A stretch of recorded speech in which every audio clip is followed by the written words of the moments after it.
We have reached the last two quests of Shadowbringers patch series. So I think we'll be saying goodbye to Shadowbringers, as sad as that is, because I love that expansion. And hello to Endwalker today, which is a fantastic expansion also. I need to check if the sound is working okay. Real quick. Or make sure we're like, at least, you know, showing up on stream here.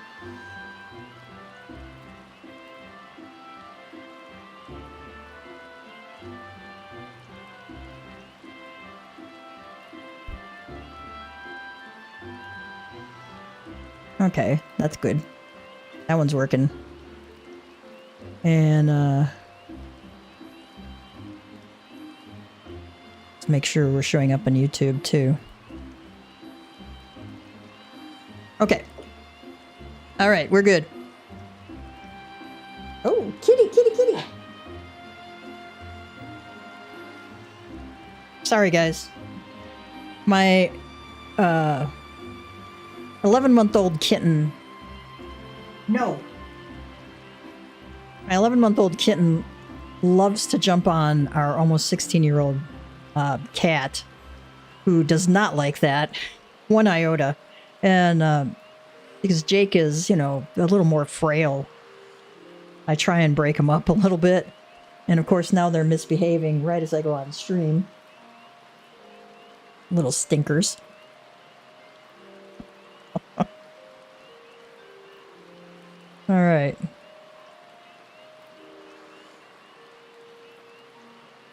Okay, peoples.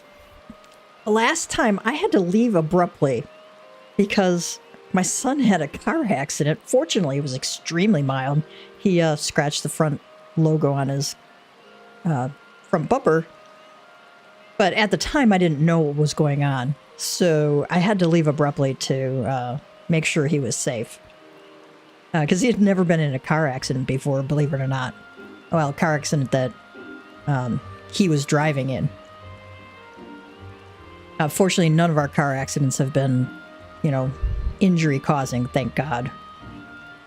Anyway, I had to leave abruptly, and I had to shut the stream off and rush through the final conversation with FINAL Shadowbringers. And because I shut it off before I completed the quest, we get to repeat it, and this time we get to go through it at our usual normal pace. All right, and which is great because that is actually a really dramatic cutscene, and I hated rushing through it. So we're going to go back into it now. And welcome everybody who's joined us.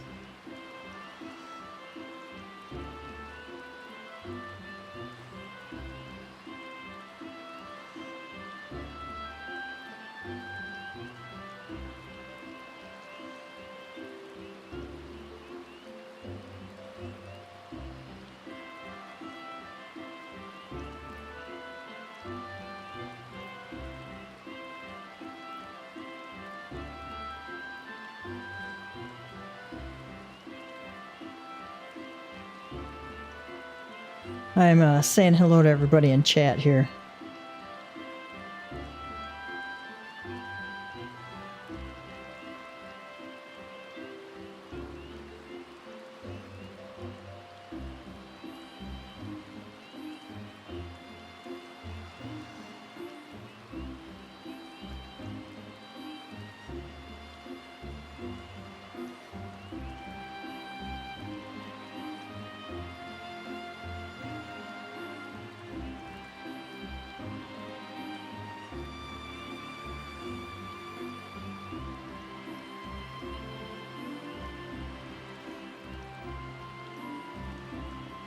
Okay.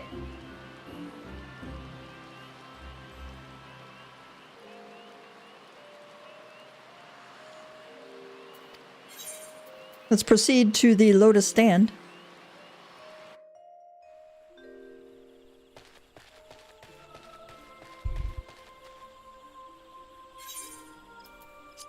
I don't think I need food, but I usually keep it on anyway, out of habit. because you don't always know when you're going to get into combat. All right, let's see what our folks have to say. Alphinosis says, "Is it we who walk the path of ruin? Time will tell." Graha says, "In order to avoid conflict with Garlemald, the Forum went so far as to order the abandonment of an entire city-state. Their refusal to aid us now is, I am sorry to say, entirely consistent with their historic position." Yeah. Kane Senna says, "It was not so very long ago that we had a friend and neighbor in Charlian, and so I clung to the hope that she might yet lend us her strength. But when she forsook Dravania, it would seem she forsook us all." Okay, let's talk to Alize.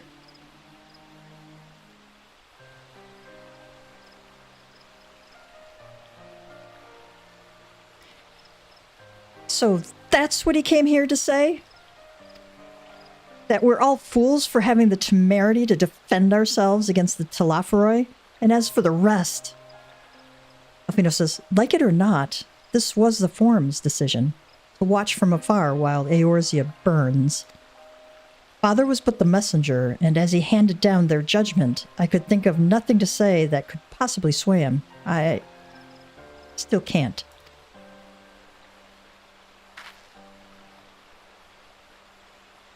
Kane says, "To have prolonged the discussion would have changed little, for it is not only Master Fushinol who must be persuaded, but the Forum as a whole.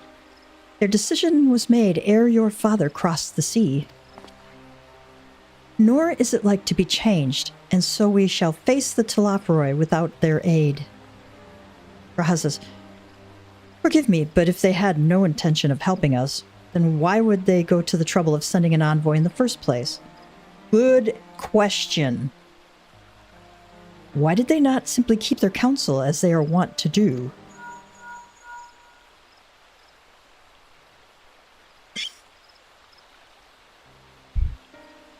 Krause says, "Gav, has Master Fushinol arrived yet?" Oh yeah, he arrived. He arrived. He definitely arrived. "Then it is as I feared. My efforts were in vain. Well, it's not your fault, Cryle. It's not your fault.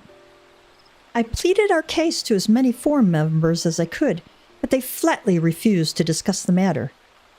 No, that's not exactly true. I should rather say that they ignored every word I said on the subject without exception. It was almost unnerving.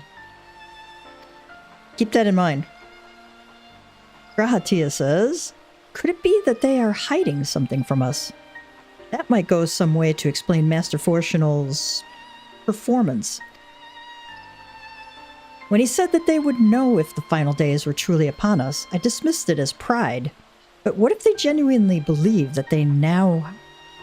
What if they genuinely believe that they know how the world will end and simply disagree with us about the circumstances?"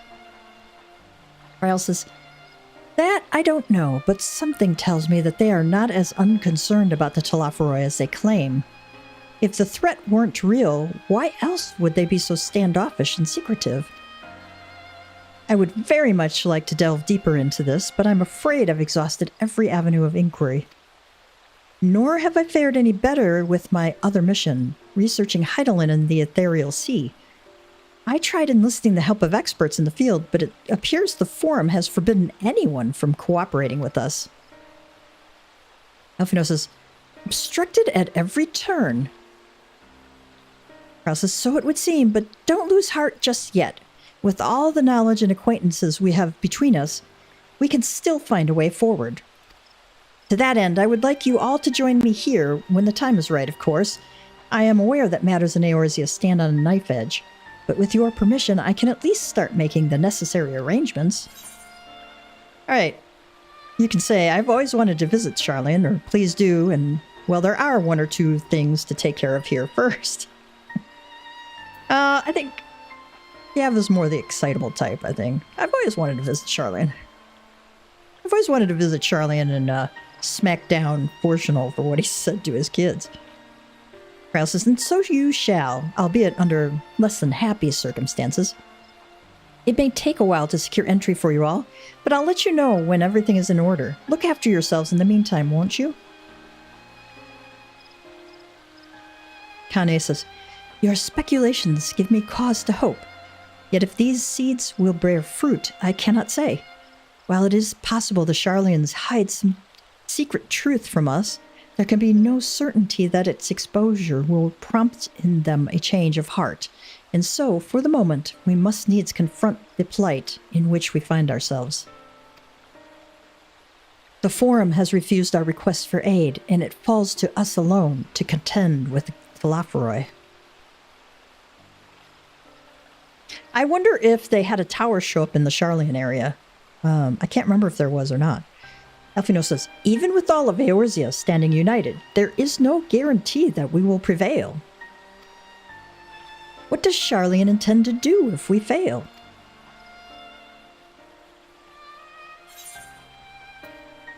Alright, I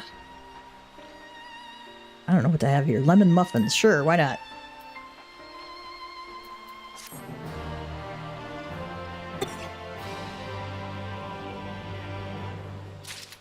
When I do the edits, I will try and re-record that speech that Fortunal did that we kind of had to rush through. And I'll tack it on to the end of the live stream from last week. Okay, what does Alisaie say? With their knowledge, Sharlayan could have done so much for the cause. They could have helped us to uncover the secrets of the towers and save the tempered captives within, and yet... She's just beside herself, isn't she? Elfino says, throughout my childhood, I remember grandfather arguing with my father over Sharlayan's policy of non-intervention, and this time it was my turn to play the role. But if even my grandfather could not win him over, what chance had I? If words exist that may sway him, I know not what they are. Sometimes, when you're a kid, a child, or even a young adult, you look at your parents, you go, why are you doing things that way? Or why are you saying things that way? I don't understand. And that's typically because they have 20 or 30 years of experience on you. And moreover, 20 years as an adult. Or 30 or whatever. And that makes all the difference in the world in terms of understanding how the world works. When you're 18, you don't know how the world works. Unless you're a very, very rare person. And I wasn't one of those. And so I'd go, this is like so dumb that my parents are doing things, you know, this way or whatever way it was. And I knew they had their reasons for it, and I understood it, that they had their reasons for it. But I didn't have the wisdom at the time that I have now to see things in a broader perspective than I could when I was 18, and I was just kind of, you know, you have those blinders on because you don't have enough life experience to understand everything. So I can understand Alfino's and Alisaie's confusion over what their dad is doing. Although having your dad disown you is a very traumatic kind of situation. It's like, oh my God. I have a feeling that his wife will not disown them, though, so she may keep her own counsel on that matter. Braha says, the Forum includes representatives from all of Sharlayan's central institutions. With them hindering Krau's investigation, she will struggle to make any headway on her own. Alright, Kane says, this is Death Unto Dawn. This is the last quest of the Shadowbringers expansion. Kane Senna seems determined not to let the disappointment of Sharlayan's rejection distract her from the task at hand.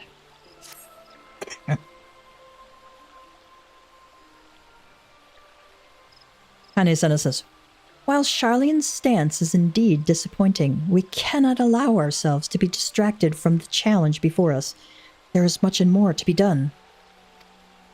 I shall begin by sharing the Forum's response with my counterparts in the Alliance. Meanwhile, I would ask that the Scions...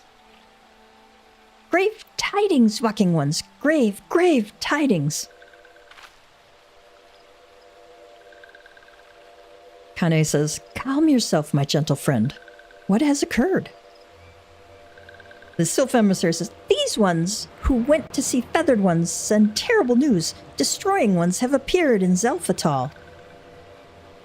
Destroying ones and captured ones and even frightful godly ones. Feathered ones don't stand a chance and were sent flapping and squawking. Ellie says, when did this happen? Is it too late to help them?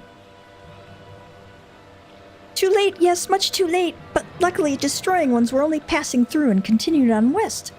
Feathered ones who did not fight were left unharmed. Elfino says, west? That would be Kurthus.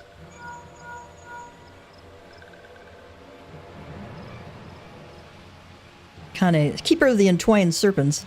My lady, the Ashgardians report that the Tlapuroi have emerged from the eastern highlands of Kurthus and are marching at speed. Though their purpose is yet to be determined, the Cartano Flats would seem their most likely destination. Lord Emmerich has already dispatched his forces and requests our immediate support. Kane says, tell him he shall have it. The time has come for the Grand Company of Eorzea to prove its worth.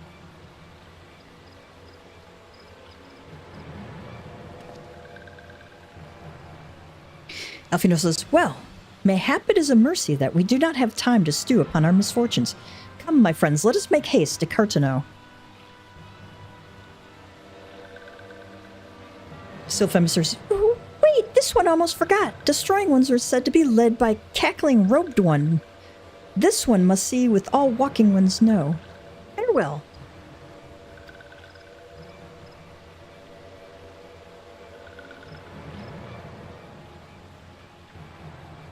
Van Daniel? Who else? It was only a matter of time before that grinning maniac showed himself again. Kane says, I shall have an airship ready to bear you to Cartano. Pray, see to your preparations and report to the landing with all haste. Alfino says, at once, my lady, let us away.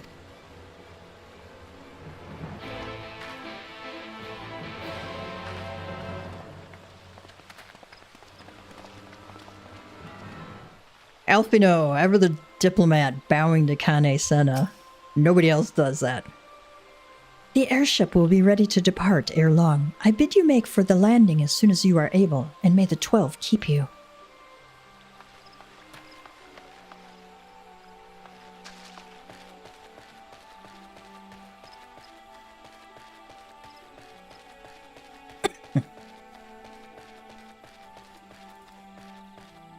Well, it helps if I, click the button.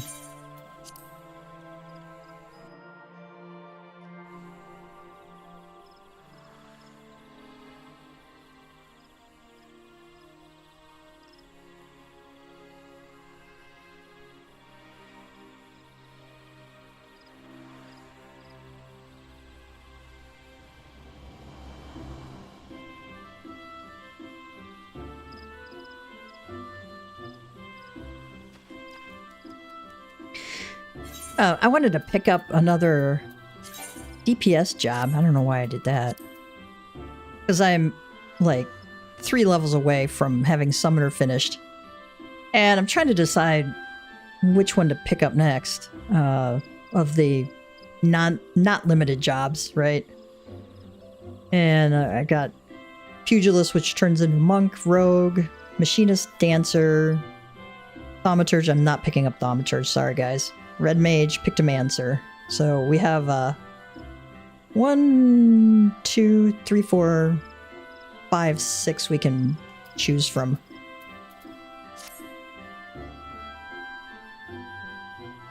Yeah, I do have the mic on.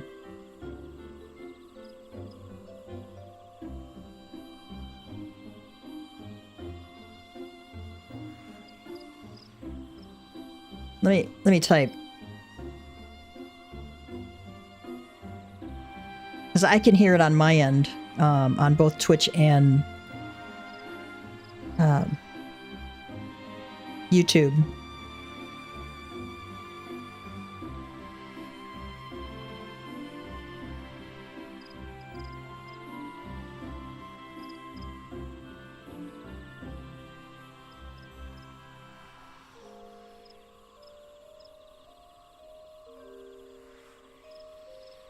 Let me double check.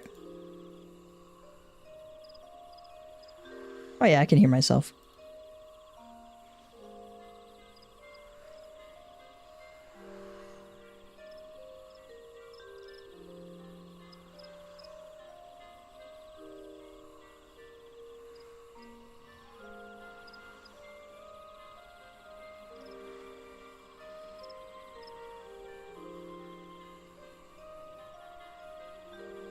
Able to hear it now?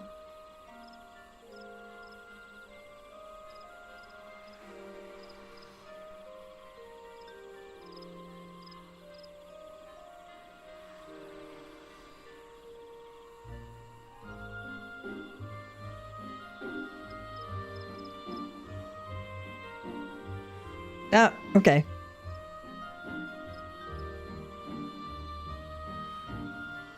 All good?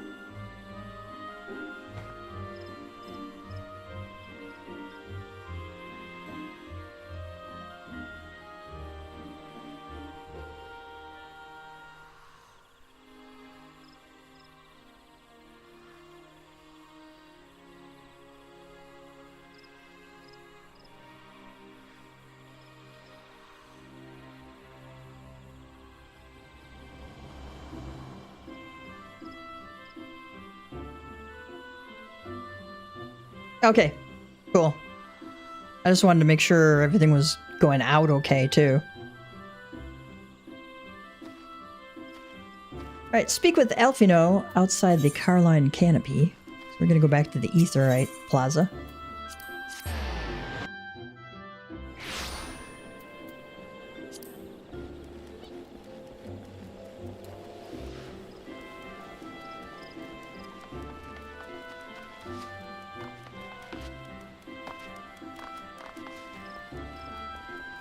Oh, here's Fordola. Come on, this will only take a moment, alright?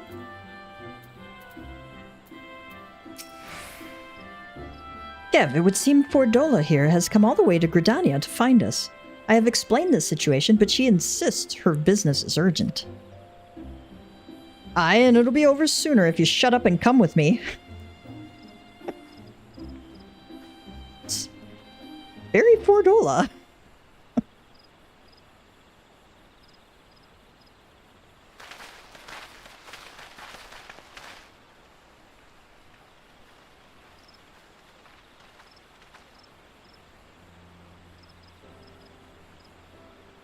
Oh, our boy's up and awake.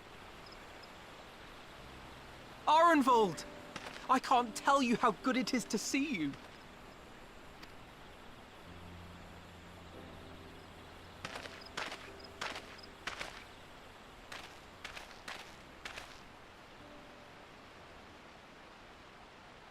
Oh. Alfino's taking in the It full arrived a weight. lot sooner than expected, eh? The day I craned my neck up at you. Obviously he's in a wheelchair and Alfino's going, holy cow, what happened? Only because you're sitting down. Unless... Afraid so. The chirurgeons say I may never walk again.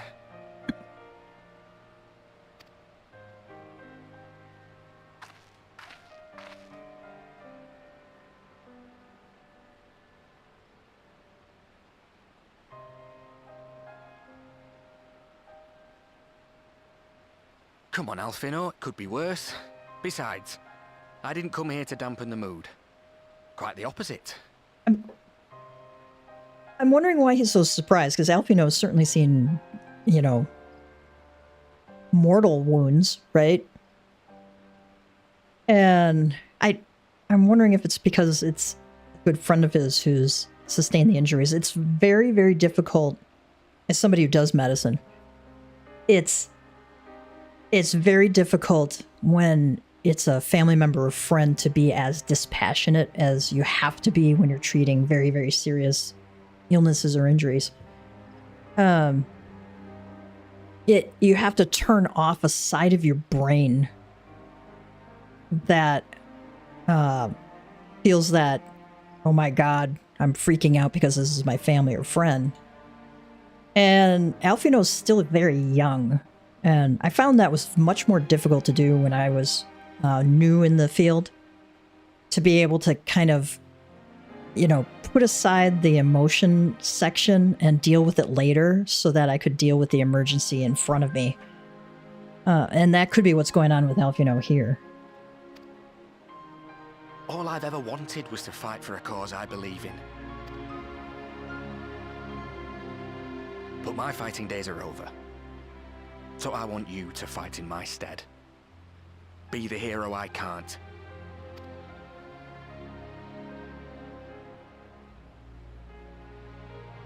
I am no hero. That's what they all say, though. No one ever calls themselves a hero. Even the ones who eat primals for breakfast. It's for others to decide. Look, Alphino. You already are a hero. To me and countless others. We see you doing your damnedest to protect us all. And you're not alone, are you?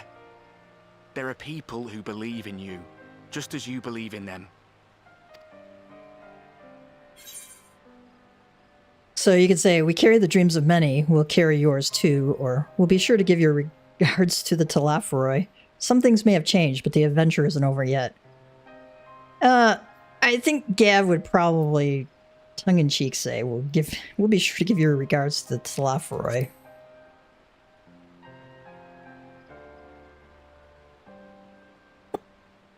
And he is, like, dead serious about that there. I know what's at stake, and how many people are depending on you. But I believe in you. Believe that you'll see it through. That's why I'm entrusting my dreams to you. Like Abba and Owly once entrusted their dreams to me. If you remember, Abba and Owly were killed in the attack on the Waking Sands in ARR, way back when.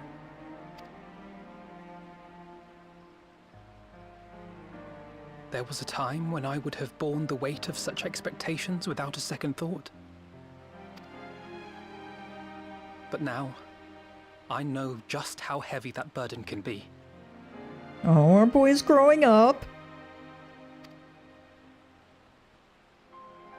To tell the truth, I'm beginning to wonder if I chose the right path.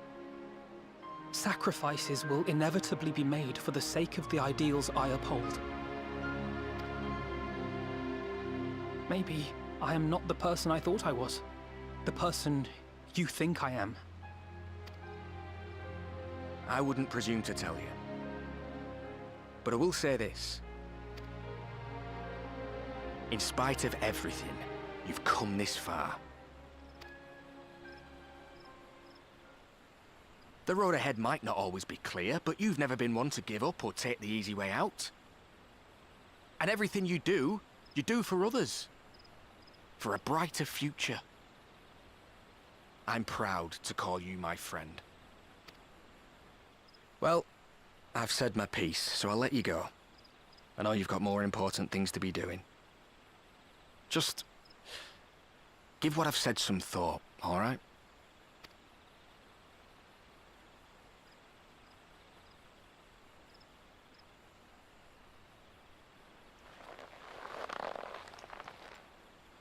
Oh, Alphino is mad and frustrated and I shall, stealing my himself. friend. And we will meet again soon, I promise.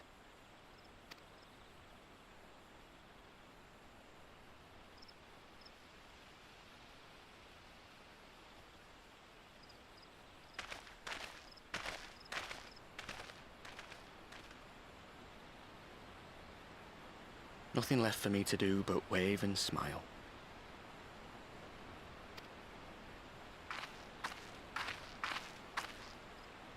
You've got a pretty narrow view of what it means to be a hero. Do you know that? I think Fordola secretly likes him. This kind of depression after a major injury like what he suffered is normal. And, you know, his entire life has been altered permanently. And now he's just like, I don't know what to do with myself. He's been a fighter his entire life. And now he has to sit and he doesn't know what to do with himself yet.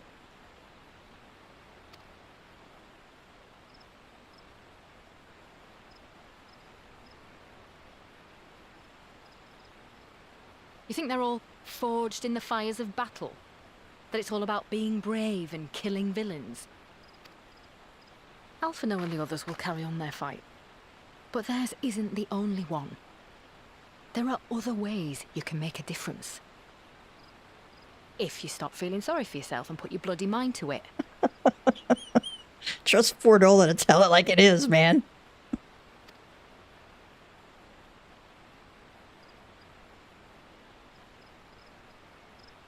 There's not much chance of me living the quiet life with you around, is there? If you're content to twiddle your thumbs thinking of what might have been, that's your lookout. But I reckon you've got some fight left in you. And she's right. She's right. And I reckon you might be right. If there's a way I can still help my friends, I'll bloody well find it. It's like he's kind of stealing himself. I'm gonna do it. Do it. Doing it for them.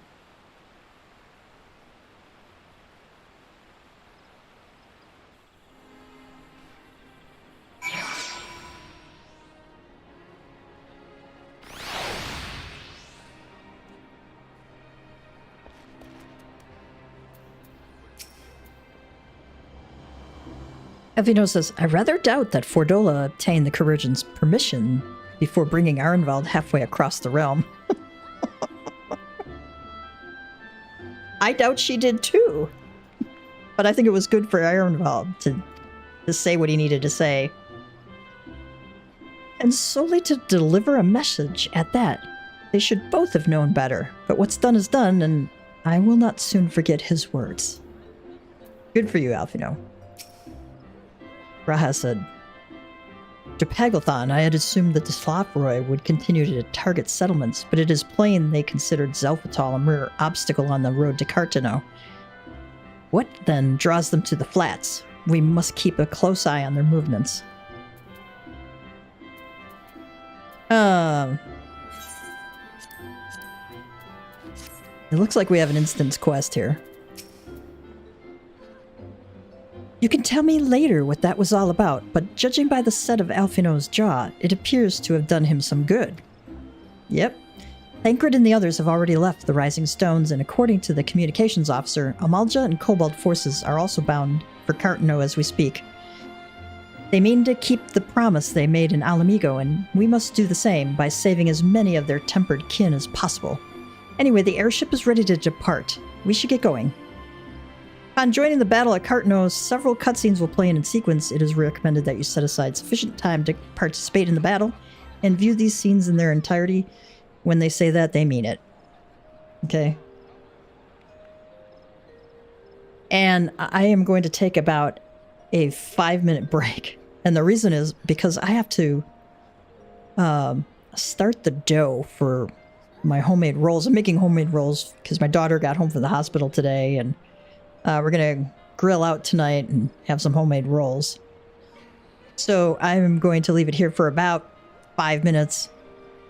I just have to put the stuff into the bread machine and take a quick bio break. So bear with me. We will be back. But I didn't want to leave you in the middle of a cutscene.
Hello, cats and kittens. Made it back. Got the rolls in the bread machine. I always use the bread machine to make the dough. And then when it's done in about an hour and a half, I'll shape them into little rolls, and then they got to rise again for a while, and then we bake them, and they're very yummy. It's on. I'll put the link to the recipe if I remember. I'll put the link to the recipe. It's from All Recipes, sweet dinner rolls. You might be able to Google it that way. But it's super easy to make the dough and let the bread machine do all the kneading and mixing and all that jazz. And then I just do the shaping part, which is like a fraction of the time. And much easier on my hand arthritis. Alright, upon joining the battle at Cartano, several cutscenes will play in sequence. It's recommended that you set aside sufficient time to participate in the battle and view these scenes in their entirety. They are not kidding. Anytime they have that message, you can guarantee it's going to be about 45 minutes to an hour. Your progress through the battle will be saved at certain points. In the event that you are defeated, you will be able to try again from the most recent of these. Okay.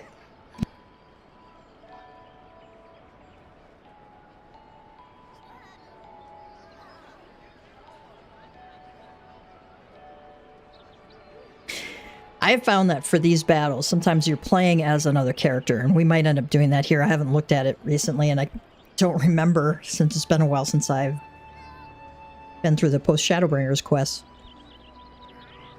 Have your food buff on, okay? Have some health potions on your bar, all right? If you end up playing as another NPC, like one of the Scions, you usually have time before the battle starts to look over your skill bars, and that few extra minutes looking out over those skills can really help you out a lot, because then you'd learn which one's the AoE, which one's the single target one, what's my self-heal if there is one, that kind of thing. Please know that if you enter battles associated with other quests or log out from the game, the progress will be lost. So don't do anything else while you're in the middle of this.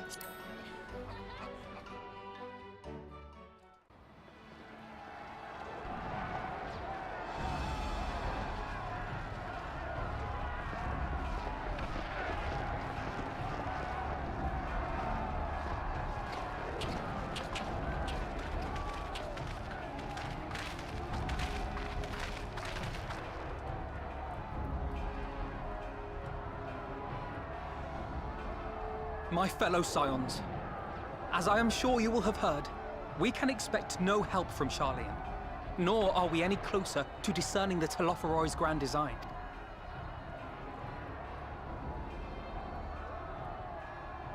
And now, our adversary moves against us in unprecedented numbers, compelling us to answer in kind. The outlook, in short, is bleak. Yet though our foes are many, and we but few, we may still tip the balance in Eorzea's favor. Thanks for making me feel better there, Alf, you know? Although he is being realist there. Of course. We will do what we always do. Deal with the ones our allies can't. A less than daunting prospect, judging by your expression. Could it be that you've dispelled your lingering doubts, Alphino?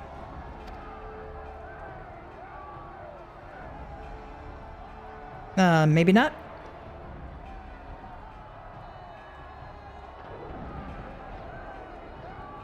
Oh, I doubt I ever will. But as my friends have kindly reminded me, I have come this far, and that must count for something.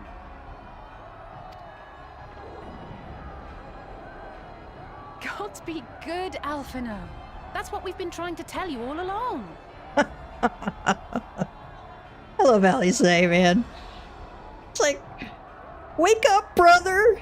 I've been telling you that for years now. It's about time you listen. Bright, you can be remarkably dim at times. There is such a thing as overthinking, you know. Stinian. Tells it like it is. But then adds a smile at the end to kind of soften the Might I blow. suggest that we continue this conversation after the battle? It would appear that Telophoroi have already arrived.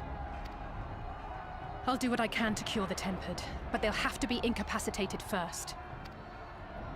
Have care, my friends, for none can say wherefore our foe did choose this fateful field to be our battleground. Whatever may transpire, pray grant him not the pleasure of deterring you. Okay, so he's saying, be careful, my friends.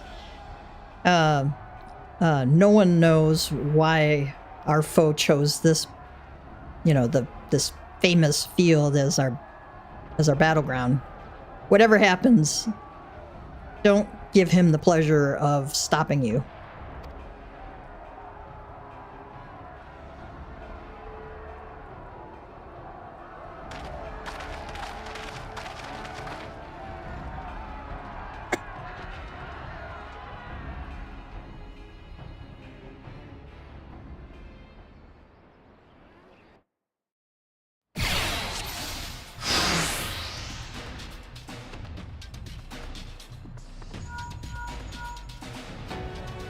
Listen, well, friends, the Telophori are swooping across Cartano. As for the Ascian, he was briefly sighted above the battleground, but has since vanished. Thus far, the movements of the lunar primals have proven difficult to predict. Whatever the Telophori's plan may be, the primals are our primary targets. Why they go through that fast? Understood. They will not elude the Scions for long. Okay, I have not Prepare yourself. read any of this.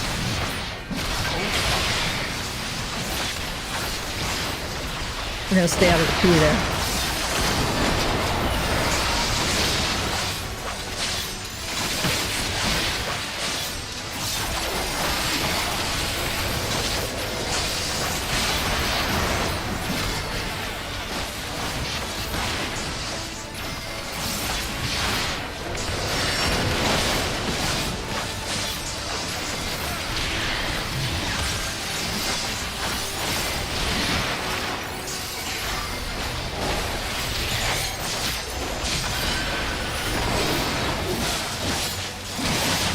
I'll keep them occupied. The rest of you seek out the...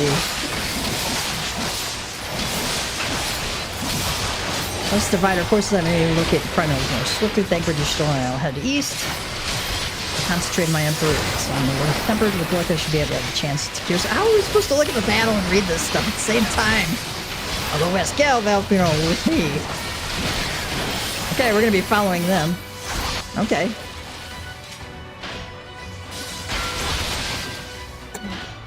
Look at that. Get out of my head.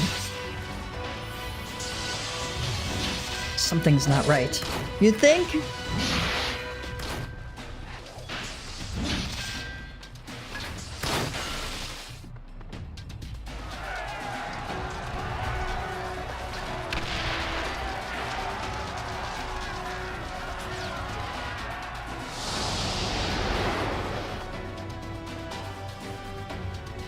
So Scions spread out across the field. Alize and Graha take the fight to the Telophori. Uh-oh.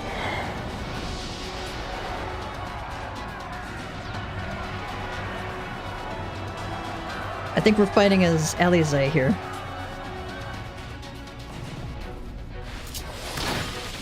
Defeat the enemy's forces.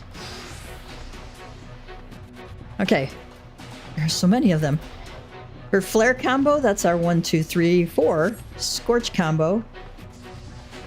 As one of the actions are not ready, the combo will begin again. Aura Core.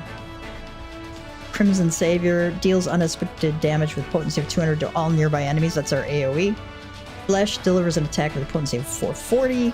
Contra Sixth delivers an attack with a potency of 400 targets and all enemies nearby it. Vercure restores our health.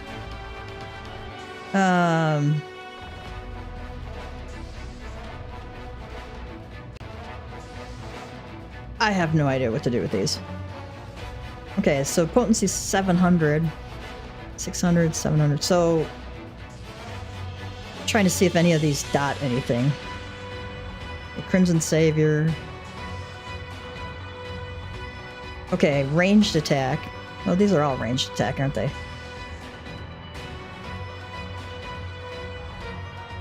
Got a feeling we'll see what happens here, but I'm actually going to move this around. You can unlock your bar and move things. Or not. Maybe not.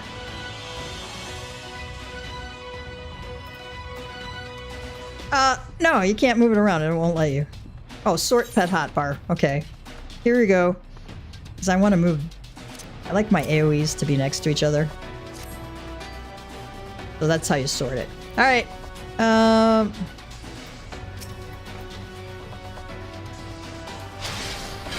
Oh, that's within...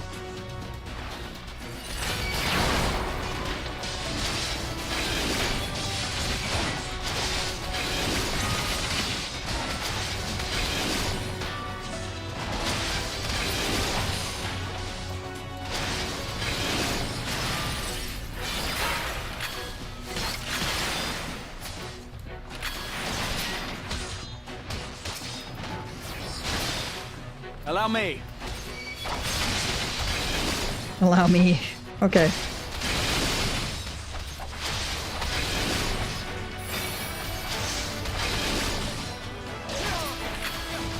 Oh boy.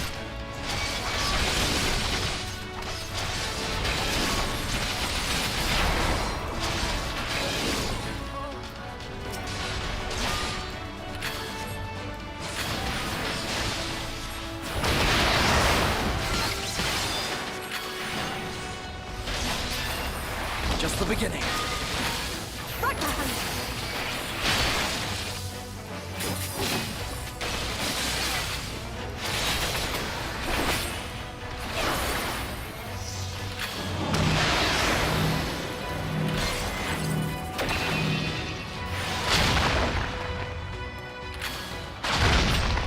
Move out.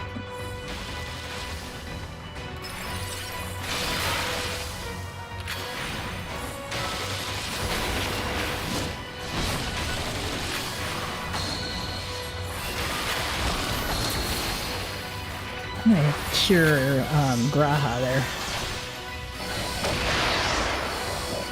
Oh shoot. Let's go out of here.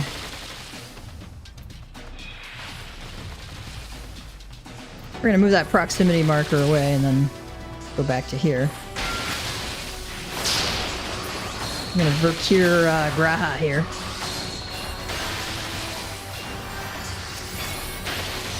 If I target him, that'll work better.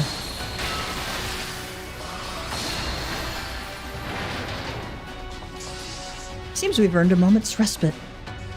Great! Then let us take this opportunity to cure the Tempered. Send Angelo to cure the Tempered. Why do we send Angelo to do that? I have no idea.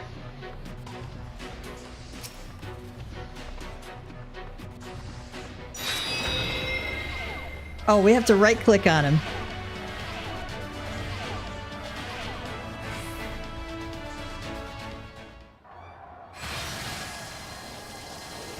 So we right-click on Angelo.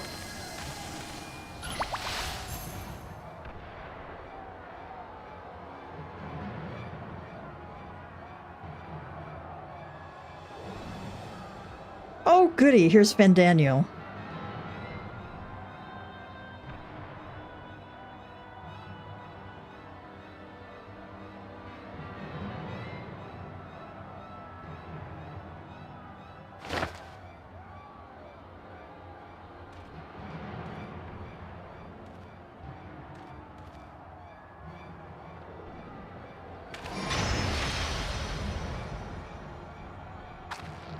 Uh-oh.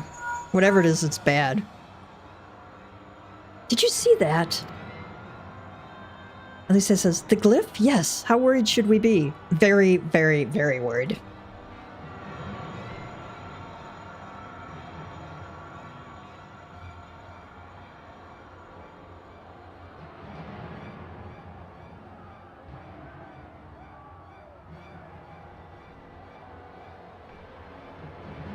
Ishtal says, listen well and judge for yourself. Though I can see ethereal currents, I had not thoroughly examined those that flow through the heart of Cartano. But now that I am here, things have become clear. The flats conceal an etheric confluence, like to the pillars of the Azim Step, but greater in scale. Far greater. Like, uh-oh. That's bad. The glyphs that Fandaniel has conjured reach into its very midst. And I believe I know their purpose. Should the lunar primals destroy them, it would spark a chain reaction with the potential to obliterate the confluence entirely. The resultant disruption to the flow of ether would sow chaos among the elements, prompting earthquakes, floods, and tempests large enough to lay waste to the realm. So it's super bad. Riange says, that he would go so far cometh as little surprise. We must needs protect the confluence at all costs. Okay, so it's no surprise that he would go this far. We absolutely have to protect the confluence at all costs.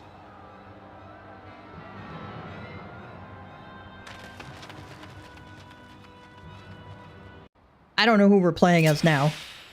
Defeat Lunar Odin and defend the ethereal confluence. Okay, we're playing Urianger now. Malefic 3 deals unaspected damage with potency of 210. Lord of Crowns combo. Executes following abilities in succession. Leave everything to fate as you draw a card from your divining deck. Restores 10% of maximum MP. And then the second one deals unaspected damage with a potency of 270. If any of the abilities are not ready, the combo will start again. Scroll combo. Leave everything to fate as you draw a card from your divining deck. Restores 20% of maximum MP. Damage dealt is increased while weapons squeal. Cast time and recast time, spell cast time and recast time, and auto attack delay are reduced for yourself and all nearby party members. That is a 30-second recast. This has a 15-second recast. This is 2.5. Okay, Benefic restores target HP. Aspected Helios restores own HP and the HP of all nearby party members. Okay, that has an additional effect of regen. That's kind of handy. Fixed Sign centered around the caster, reducing damage taken by 10% for self and any party members who enter. Okay, that has a 15-second recast. All right,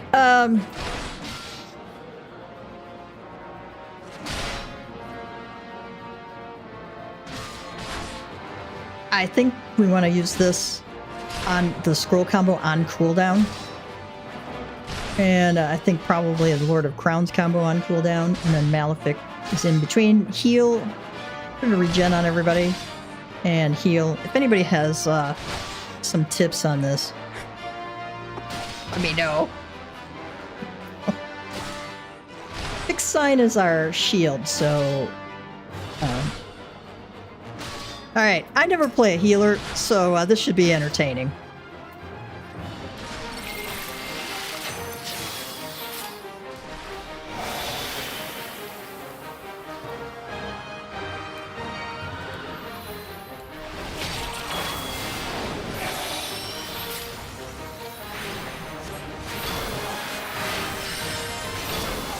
I think our job is going to be keeping Anchored alive.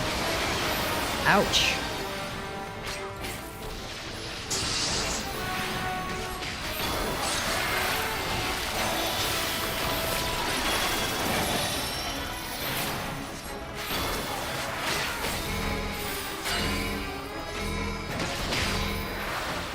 I shall protect thee.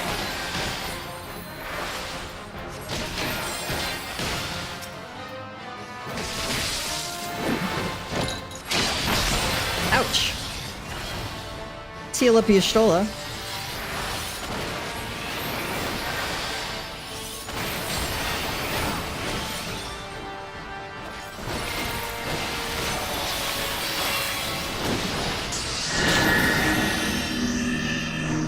Okay, we need to move to the outer here. Monster.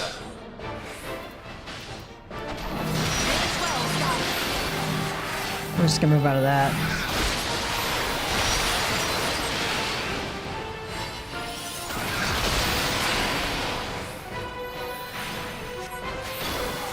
Oh, I think we're... Oh no! Oh no! Yeah, keep Thancred alive. I need him. Oh my god. We're back at the beginning. Okay, let's resume from midway, yes. And we're gonna do this on very easy mode because I have no idea how to heal. This is one of the bad things about playing an NPC. I never play healer. Ever. I do it in real life, but I want to do it in my game too. It's too much responsibility.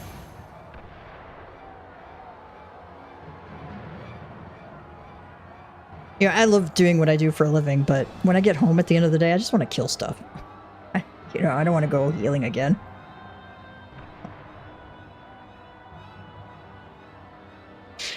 Oh, well, let's see. Hey, even Mama Cat Gamer fails at these duties sometimes.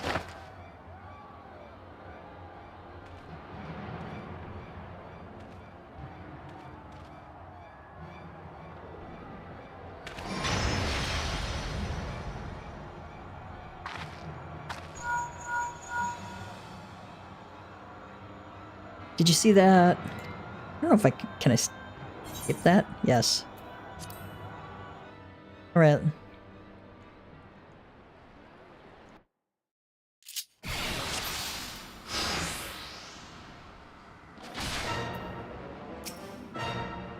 That Odin, so the time has come to pit my blade against his. Follow my lead. Okay. All right, let's give this a try again.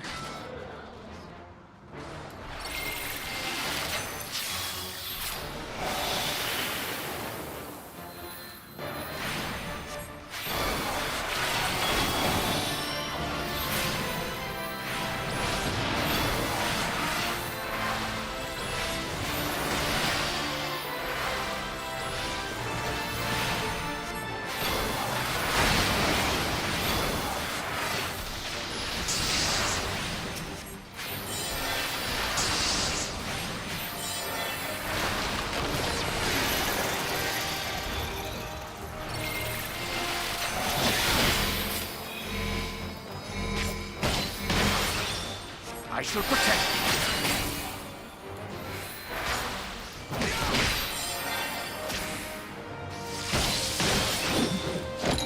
Oh, we gotta kill the fetters. That's what it is. Okay, I'm with the game now. Okay.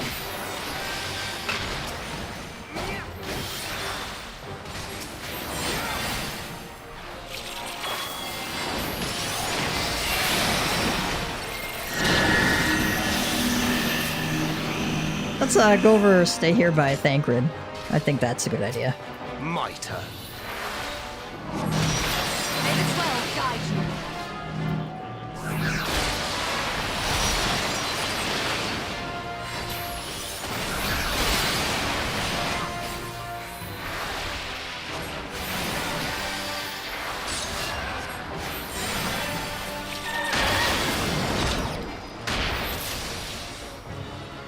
This does not bode well. We best brace ourselves. Okay, we're gonna go where they are. Okay. I see what they're doing there. We're gonna just stay by these guys.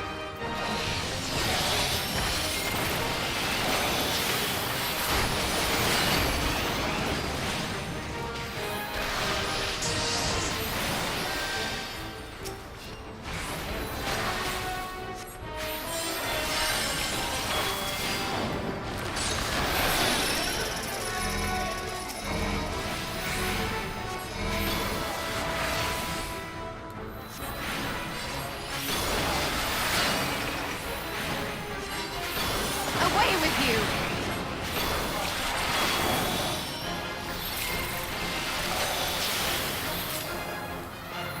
The best defense is a good defense.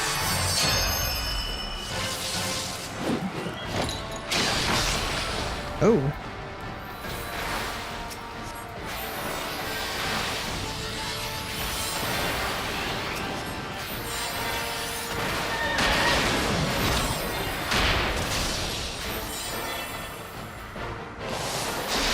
Okay, we gotta come over to the right side here.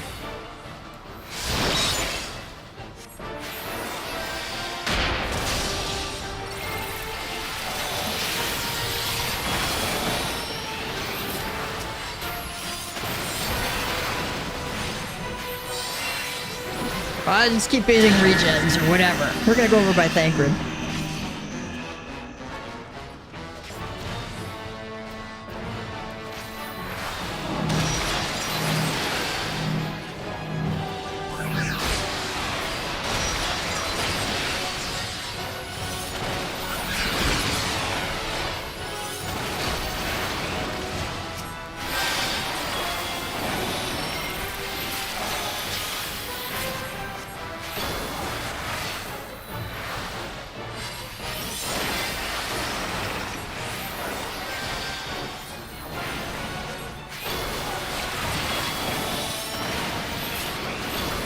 Oh, thank God.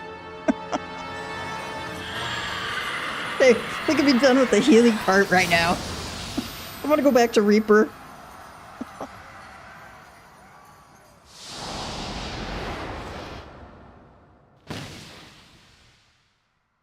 Meanwhile, Grahati and Alize prepared his locked swords with Lunar Ravana.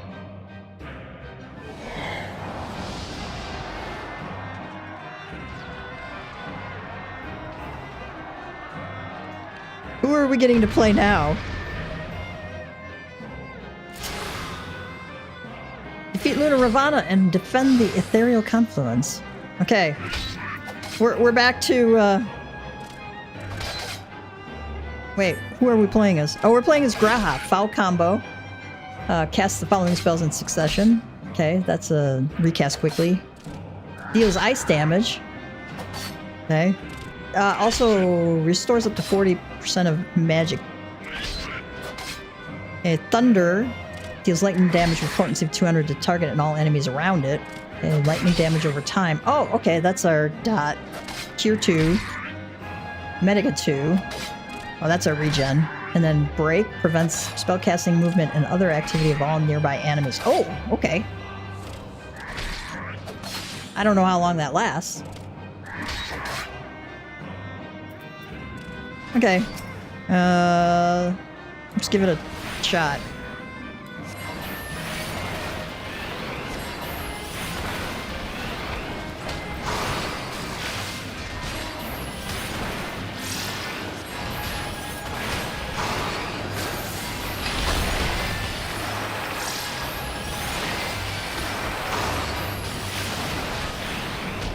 Oh, I need to keep the dot up on him.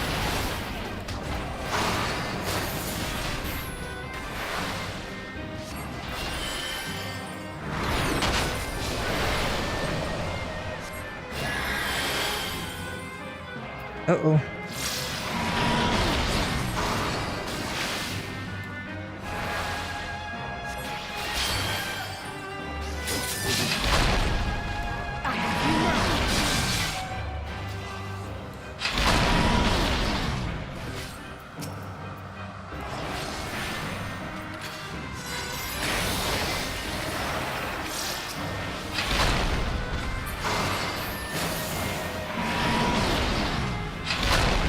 Oh, that's how we keep him from moving.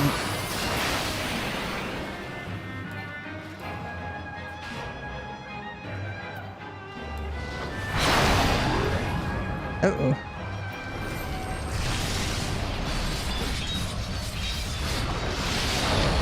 Oh, my goodness. We gotta heal Alize up or we're gonna fail.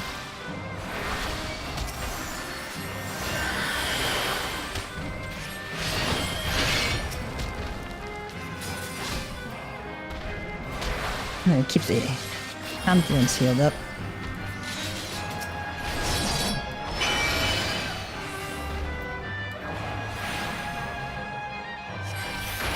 Dot him up.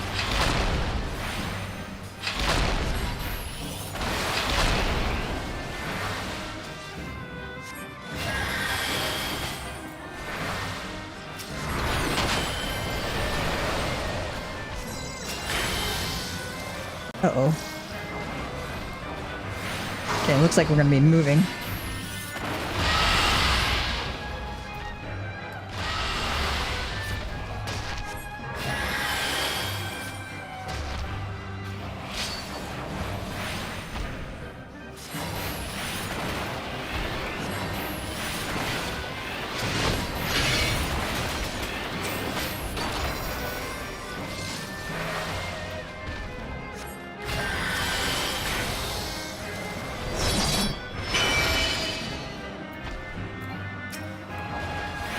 Gotta restore my MP there.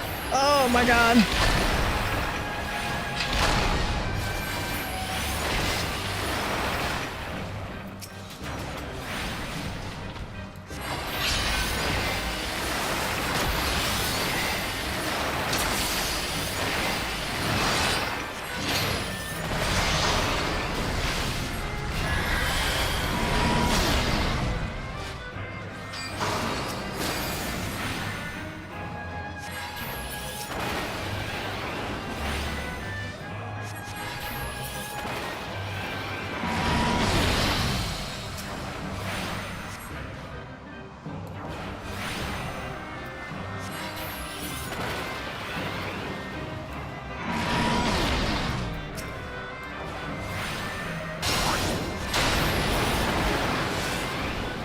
Oh, oh, oh.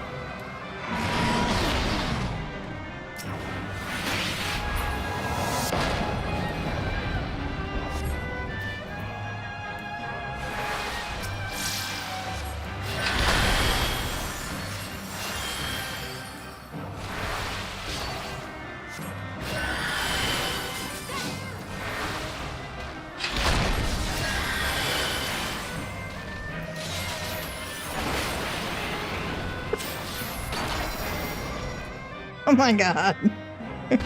Yeah, he's kind of like a black mage, which I never play either. It's another one I don't play. I understand Summoner pretty well, except at higher levels. There's some nuances that escape me there, because I just never play it at higher level. At the same moment, you stand shoulder to shoulder with Alpino and Estinian to fight this dude. Do I finally get to play as myself? Yes, please.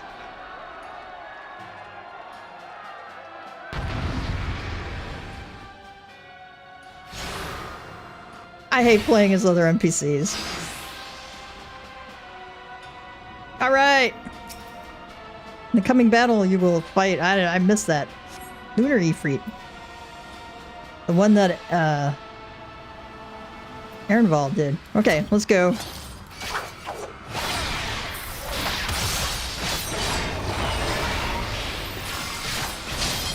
This one is not to be taken lightly. Be on your guard.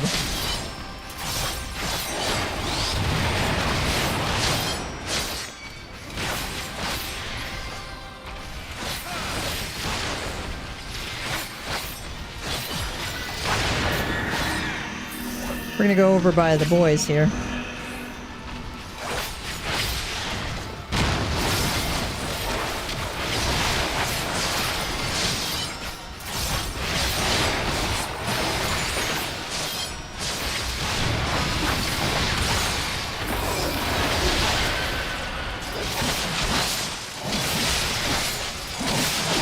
We gotta get the nails.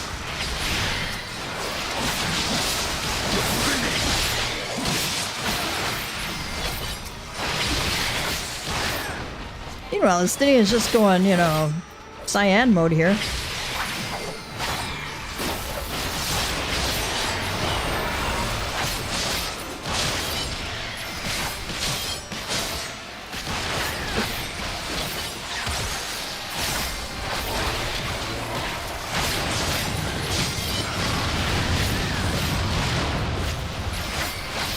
We must fight on!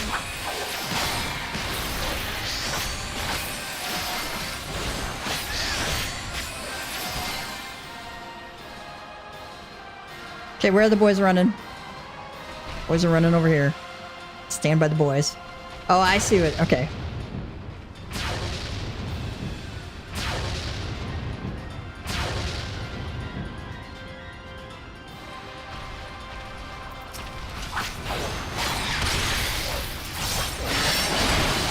I want to protect the confluence, so I'm turning away from that. The infernal nails are empowering him.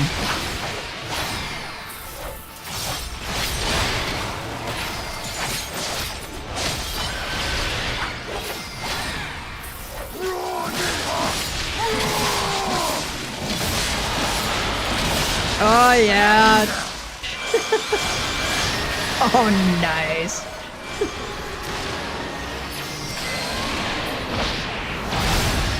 Ha ha ha.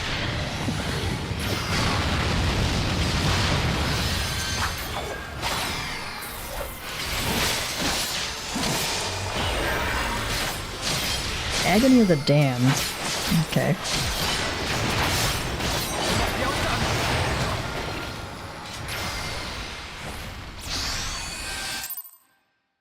Okay.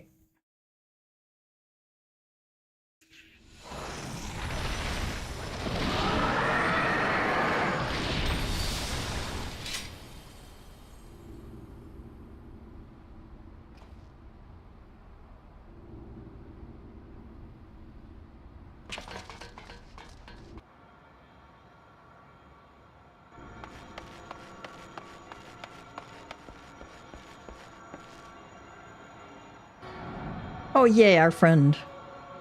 And thus another plan went up in smoke. I am beginning to see why Lord Xenos thinks so highly of you. Not that this changes anything, you understand. You have merely earned yourself a stay of execution. Oh, thanks, Van Daniel. Love you too.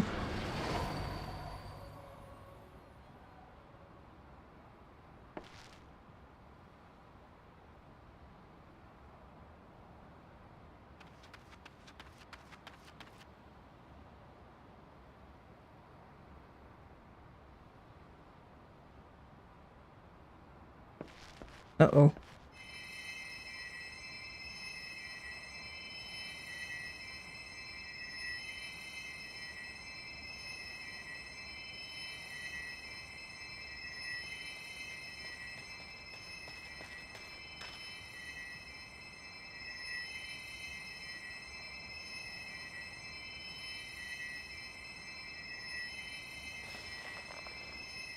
Glory be to Garlemore.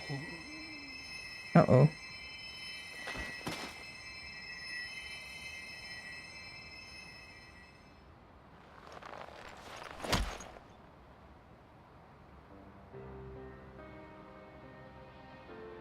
Sometimes you can do everything right.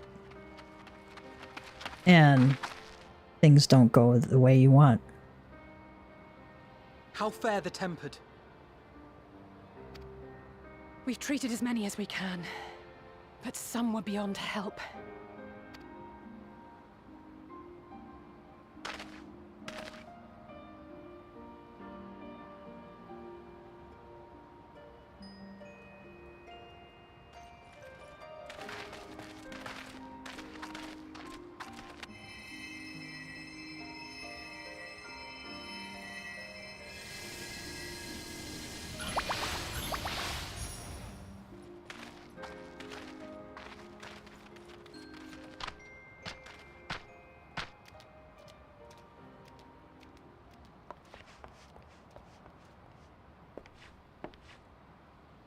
Do not hang your head so, brave scions. Though not all of our captured brethren could be saved, we are grateful for those whose minds have been restored. You could do no more, and that is enough. So please hold your heads high.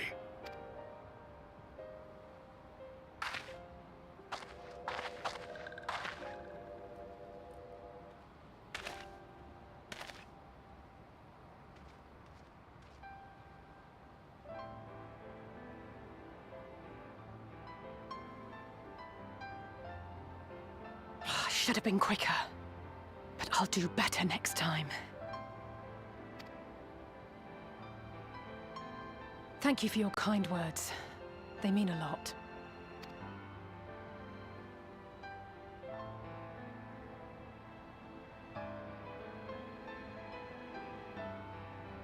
A victory at great cost, but a victory nonetheless. Yep. We must stay strong and press on. Isn't that right? Sometimes that's all you can do, right? One battle at a time, we'll get there, or to the very end. Well, you've come this far. No, I don't think. That's not Gav. The very end.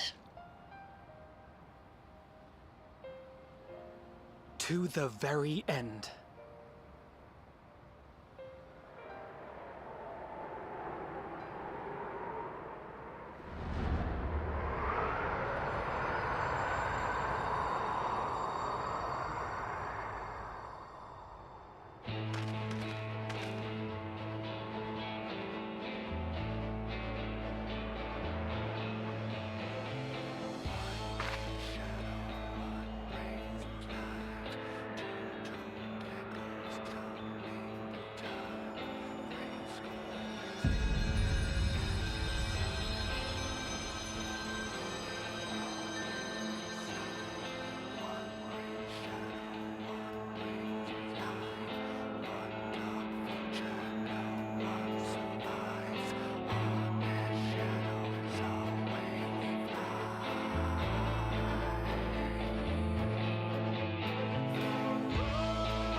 This is such a great piece of music.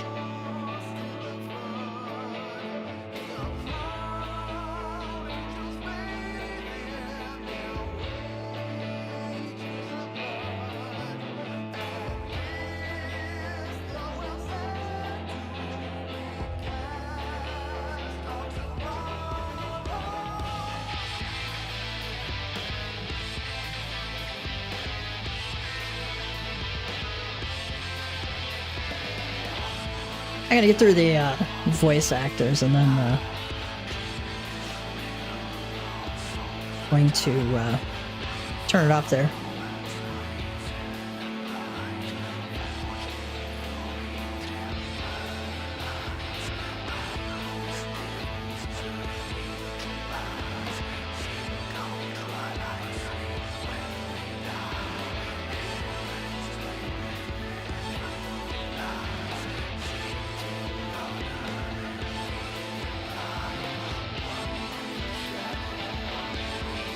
I thought Rendon was Timothy Watson.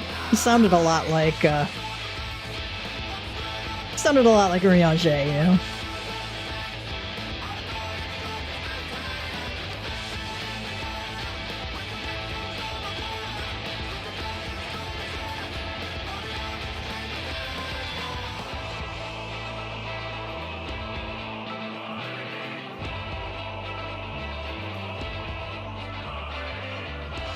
I believe Joe Dempsey does the voice of Arnvald also, I think.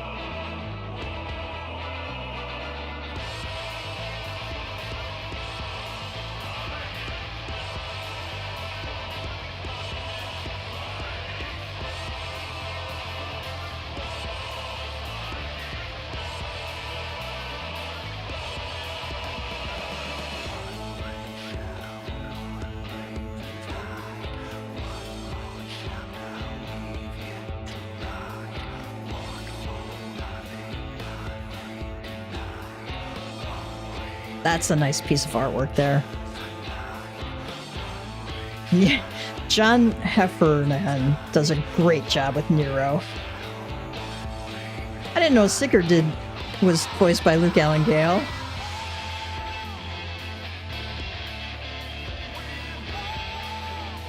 Yeah, there's Arnvald. Joe Dempsey does his voice too. Annabelle Shirley does a great job with Fordola. Portiono, Anthony Howell. We will hear more of Portiono. Luke Allen Gale. He is such a great voice for Xeno. And Matt McCooey doing Fandaniel. Matt McCooey catches Fandaniel's like insanity perfectly. Does such a great job. And he was such a smarmy SOB. Such a smarmy SOB. As a Sa, he was great. Alright, we're gonna hit escape. You can catch the rest of the credits on the Final Fantasy XIV official channel there. And do that sometime, you know. These people deserve some kudos for all the hard work they do.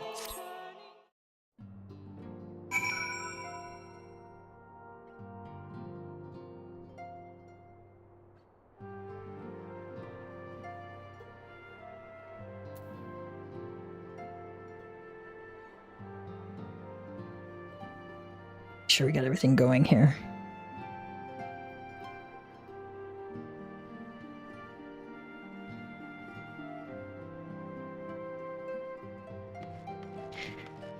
All right, Emmerich has got stuff for you. I'm going to talk to these guys out here. FAME says, lately the Rising Stones have been a hub of activity between combating lunar primals and forging good relations with our new allies. Even our newer members have had barely a moment's peace. I don't think there's anybody else back here, but let's do a quick check. Okay.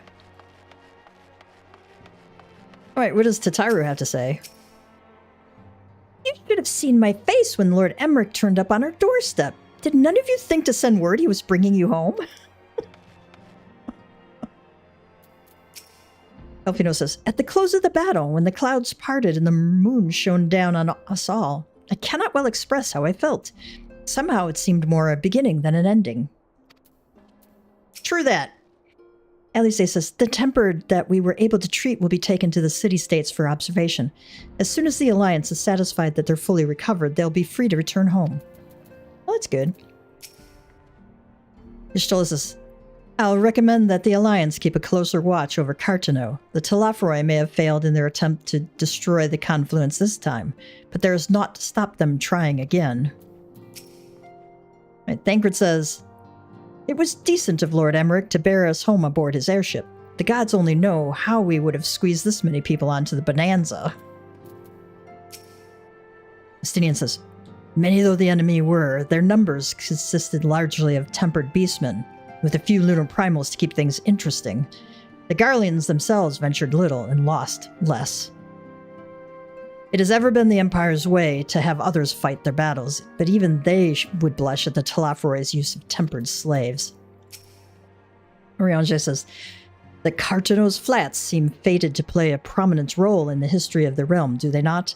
I wonder, might the abundance of ether that floweth through the region have led the Alligans to entomb Omega there? There's a big hint. The Cartano Flats are fated to play a prominent role in the realm's history, don't they? I wonder if the abundance of ether that flows through the region might it have led the Alligans to bury Omega there.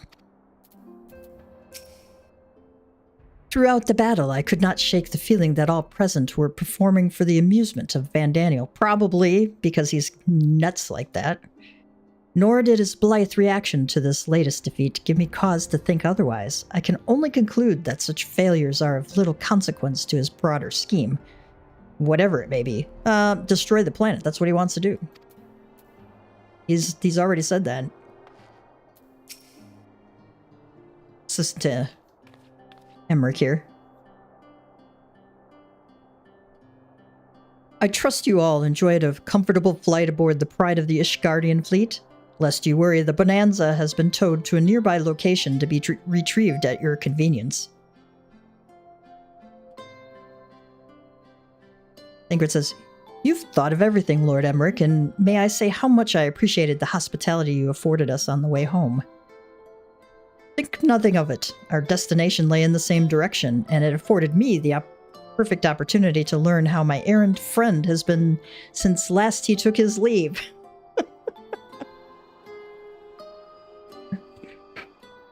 He's finally pinned Estinian down for a talk. It would seem you have finally found a place to settle down. And Estinian's kind of embarrassed. It's like, no, I'm not going to look that way. I merely grew weary of wandering the Far East. Returning to more serious matters, while the Telafroi have been driven from Cartano, 'tis like that the bulk of their forces yet remain. On the evidence of the Grand Company of Eorzea's first joint military operation, however, I am confident that we have the potential to meet such threats head-on, even without the aid of you and yours. Hey, how are you? Welcome. We just finished up a big instance battle, what we did. And sadly, I failed on the healing. But, you know, thank God for very easy mode, right? Thanks. I appreciate that.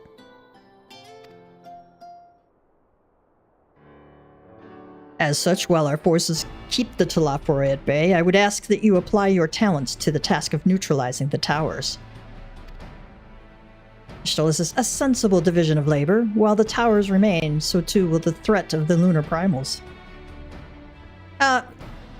I do, but since I'm streaming this and doing a cooking channel that's kind of eaten up all my time, I dabble with a few phone games now and then, like, Game of Life when I'm like super bored and waiting in line at the grocery store or something like that. But since I work out of the home as well as in and doing video editing, it's like eating my time. I still I log into Star Wars The Old Republic about once a month to keep my guild, and that's about it. But I love RPGs. I need to finish Expedition 33. I still haven't finished that. And it's been a year since it came out. I do not play Minecraft. I tried Terraria, which is kind of similar to that, and I like died, couldn't get back out, and that was the end of that.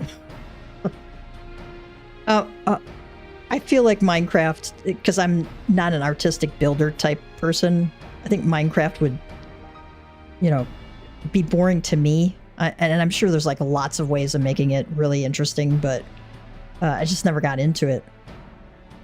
I just like story-driven RPGs, like that's my thing, you know. Ishtola says, a sensible division of labor. While the towers remain, so too will the threat of the lunar primals. And given our expertise in the field of etherology, we are better qualified to find the solution. Ingrid says, that we are, especially should it happen to lie beyond the Alliance's dominion. There's a time and a place for formal investigations, of course, but certain secrets are wont to hide where only enterprising individuals may venture. Hint, hint, spies. Emmerich says, I could not agree more. There are none better suited to this task, nor any upon whom I would rather rely.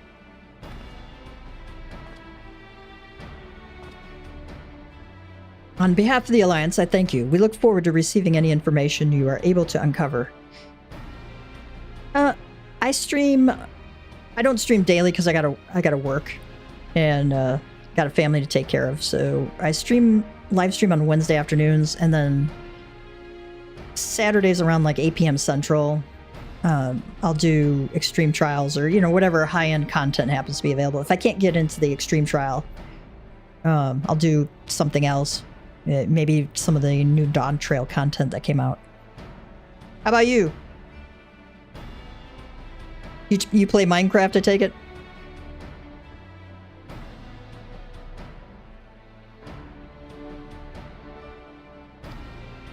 And with that, I must take my leave. Should you have need of assistance, pray do not hesitate to ask. Fare you well, my friends.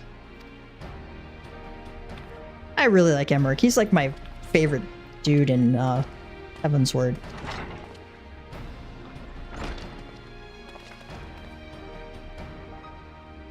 Alpino says, I confess I had hoped to be able to study the towers more closely, vital as they plainly are to the Telophoroi's plans. If we can discern their ultimate function, we will be one step closer to understanding our enemy's grand scheme. Sure. I'm still learning about how to do Twitch, so I think this is like the third time I've streamed on Twitch, because I've been streaming on YouTube. I didn't have enough bandwidth to be able to do it before we got fiber recently. I confess I had hoped to be able to study the towers more closely, vital as they plainly are to the Telophoroi's plans. If we can discern their ultimate function, we'll be one step closer to understanding our enemy's grand scheme.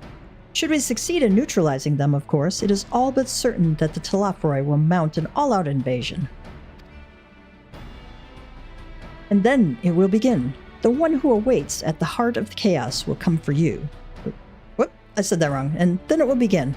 The one who awaits at the heart of the chaos will come for us. Or you. Well, that's not ominous, is it? Yet in the end, our true nemesis may be the calamity to end all calamities, the final days themselves. Oh, you know, because I'm still learning how to do that. It's no decoration. Yeah, I know. I'm still having to put that together. I'm learning Twitch as I go along, right? I'm a one-woman show here. So I'll get there eventually. I'm learning how to get some emotes. Like a logo banner. Well, there's supposed to be a banner there, but I don't know if it's showing. Is there a reason? Only because I haven't learned how to do it yet. So there should be a banner there, though. I thought I had uploaded a banner. And I thought my little Mama Cat Gamer logo was supposed to be there, but I'll check it out. I do have some little things for emotes, but I haven't figured out how to get those uploaded yet, too. All in good time. It's a learning experience, right? Yeah, I didn't start live streaming until about a year ago. 2 years, something like that. And it's you know, it's a lot of fun, but it's more work than I ever anticipated. You know, because I can talk all day long, but talking while you're like managing OBS, which is, you know, that's its hard mode raid all by itself. Anyway, Alice says, "Yes, all right, Alfino. We need a plan, not portents. As Thancred so eloquently pointed out, we are in a position to seek information from all manner of places, not least." Graha says, "Charlian." Oh yeah, feel free. I'll go check out your channel after I get done here. Probably this evening, though. And I appreciate the information.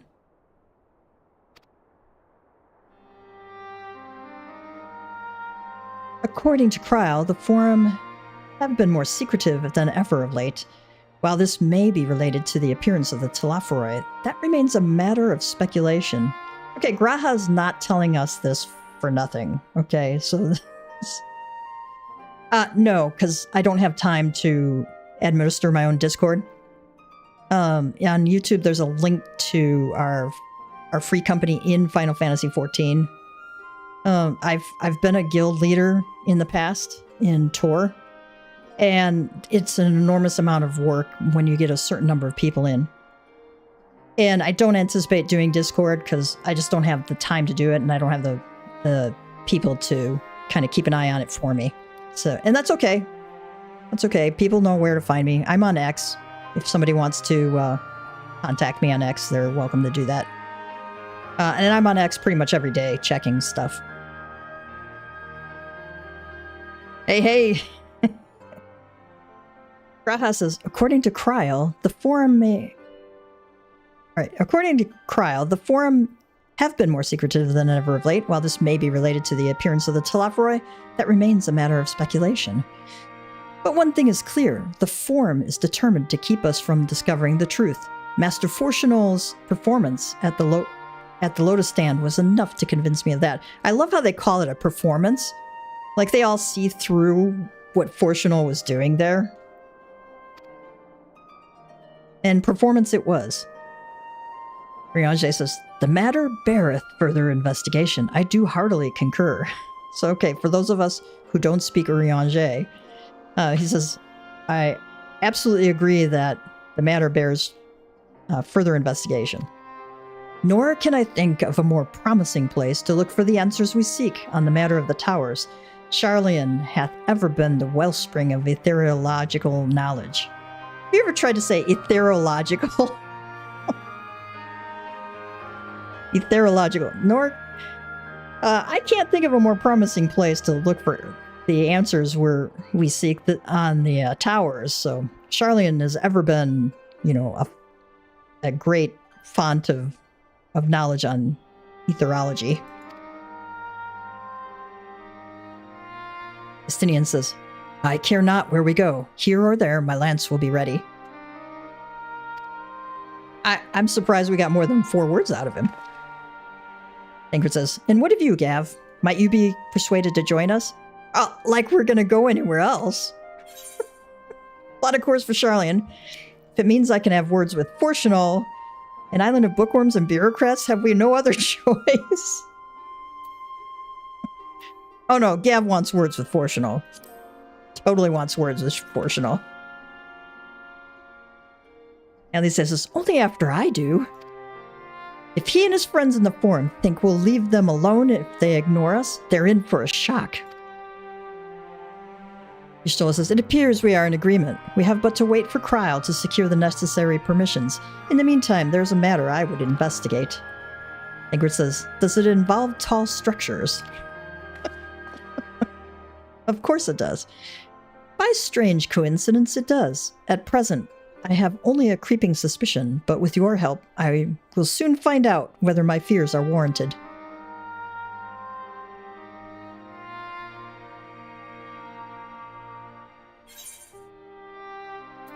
Alright, we got the shush emote with this.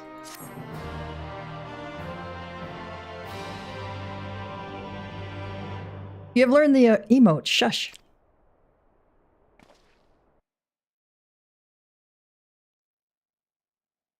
Meanwhile, in the Garlean capital, oh good, we get a Xeno scene. I love Xeno scenes.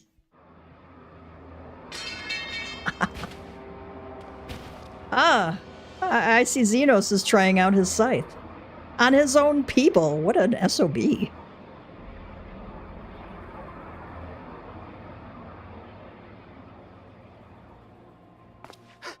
Those Eorzeans certainly are a stubborn bunch. Though I suppose you knew that already. My plan to redirect the ether from Cartano came to a rather less than satisfactory conclusion. It was, in many respects, an abject failure. Which does, of course, raise the question of where we are going to procure the requisite amount. The obvious solution would be to draw on resources a little closer to home, though that would require our dreamer to dream a trifle more deeply. I wonder what that means. So be it. The dreamer will not complain. Then let us begin the preparations at once. With the gateway of the gods complete, all that remains is to gather the necessary ether, and our prize shall be within reach.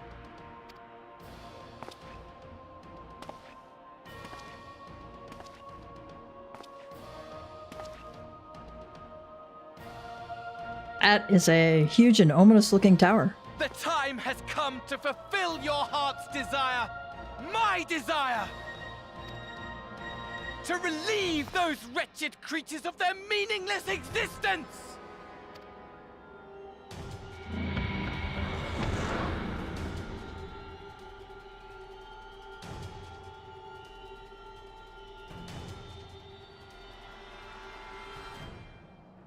While I await you, I shall drink a sea of souls and gorge myself upon the darkened moon.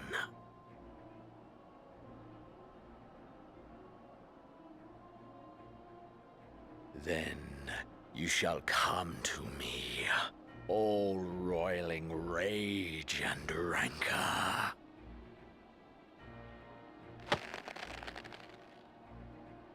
And the stars shall bear witness to our final contest. I love that speech there. Love it. I adapted that little speech that Xenos gave there at the end for my final encounter with Count Strahd with my D&D party. It was fantastic.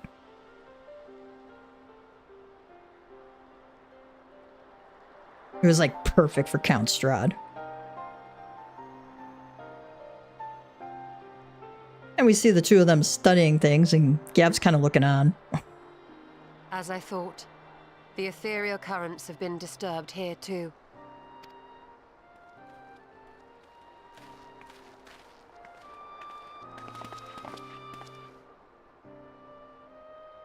It was the same in Thanalan. Make that every location we surveyed. And the strength of each current has diminished dramatically, far more than could be attributed to a natural occurrence.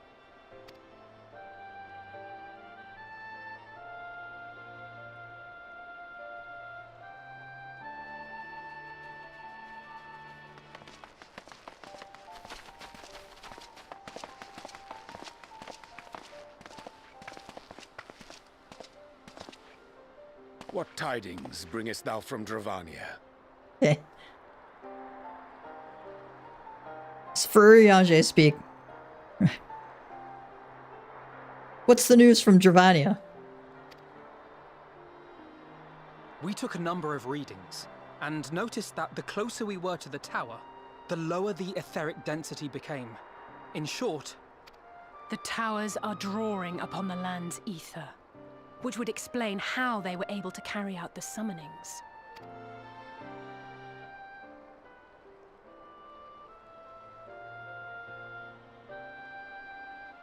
That's not good. Our allies must be informed of this. We should return to the Rising Stones and have Tataru relay our findings to them.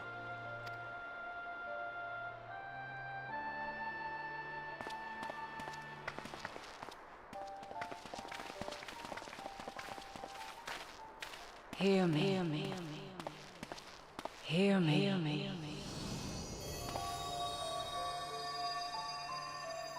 Darkness comes, and with it, the end. The fate of the star is in your hands. But no pressure.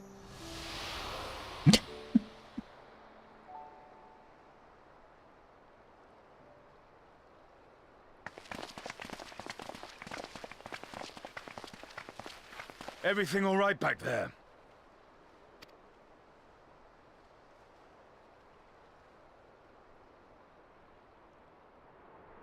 No, I just had a goddess put the weight of the world on my shoulders. Oh, nice view there. Nice view. Crystal Tower and Dark Moon. At solemn dawn, grim purpose shines and gazes cast toward moonlit sky. Thus does our final curtain rise, your steps to guide what ends battles. What end battles? I think I said that wrong. New chapter of New Game Plus has been added. Under the Darkened Moon. Oh, what are you? We're gonna go out, see what the optional dialogue is here for us. Those who are brought within close proximity of the towers are tempered into serving Garlemald, then forced to summon lunar primals with ether drawn from the land.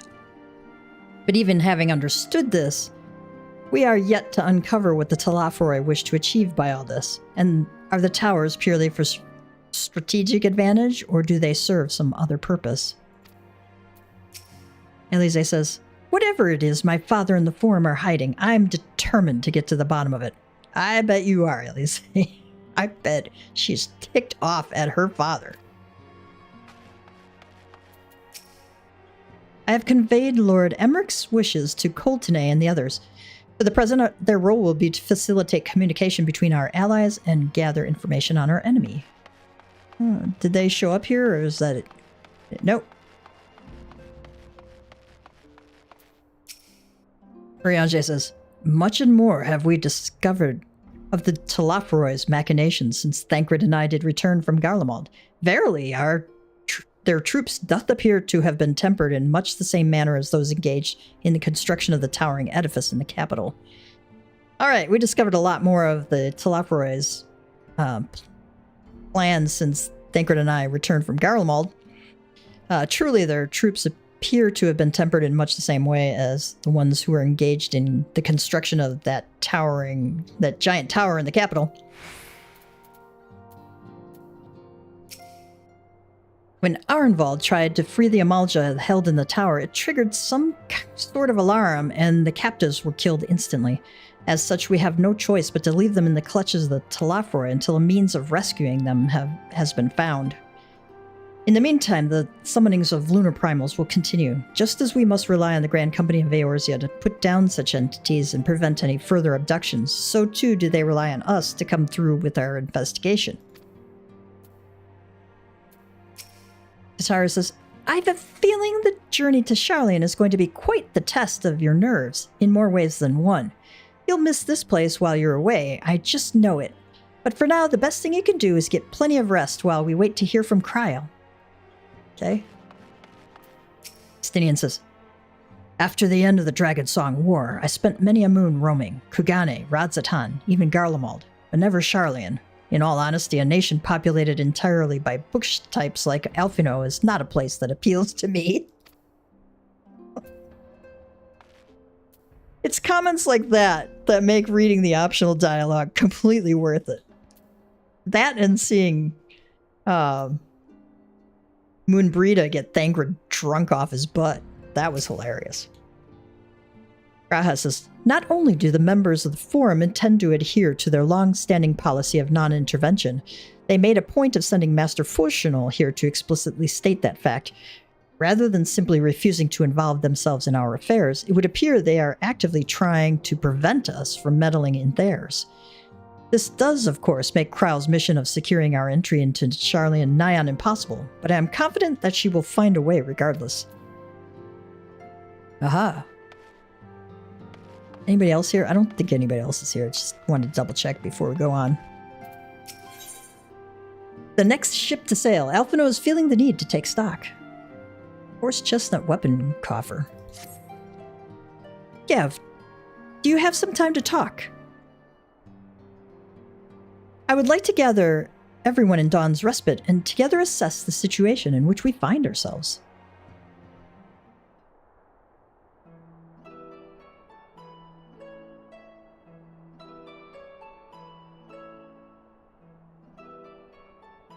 He says, let us take stock of the facts, shall we? The crisis at hand began with the sudden appearance of ominous towers in a multitude of locations throughout the world.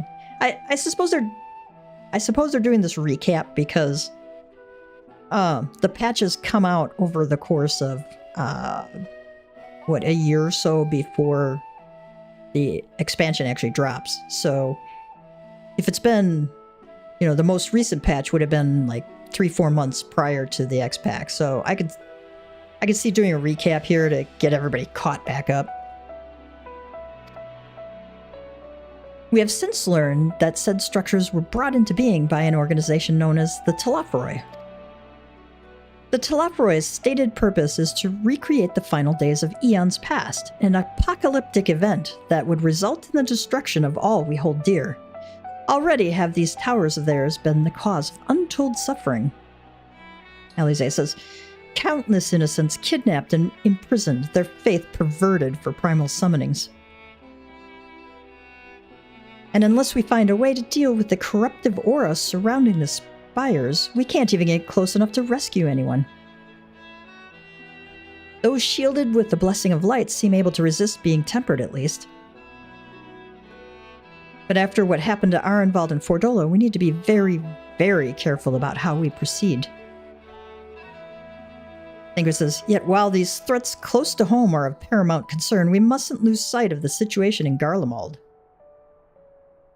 As you know, the Telophoroi are under the leadership of Fandaniel and one other delightful fellow, Xenos Galvus, the crown prince and our dear friend.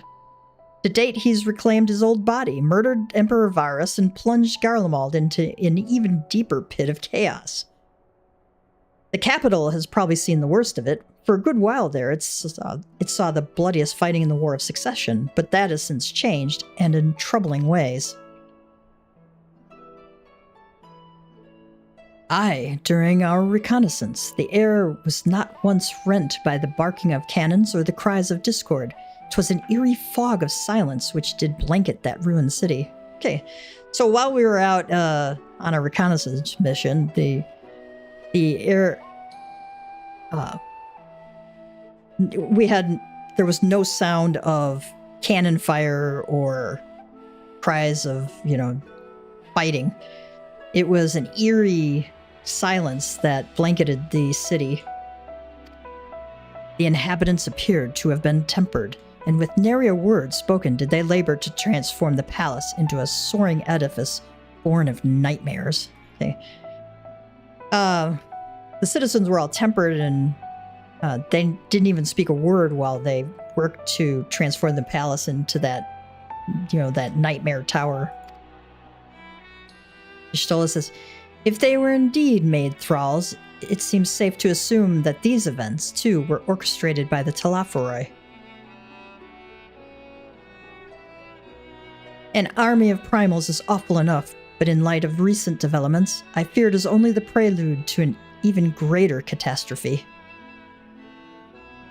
We need to devise a means to counter this threat, and quickly, before our allies are overwhelmed.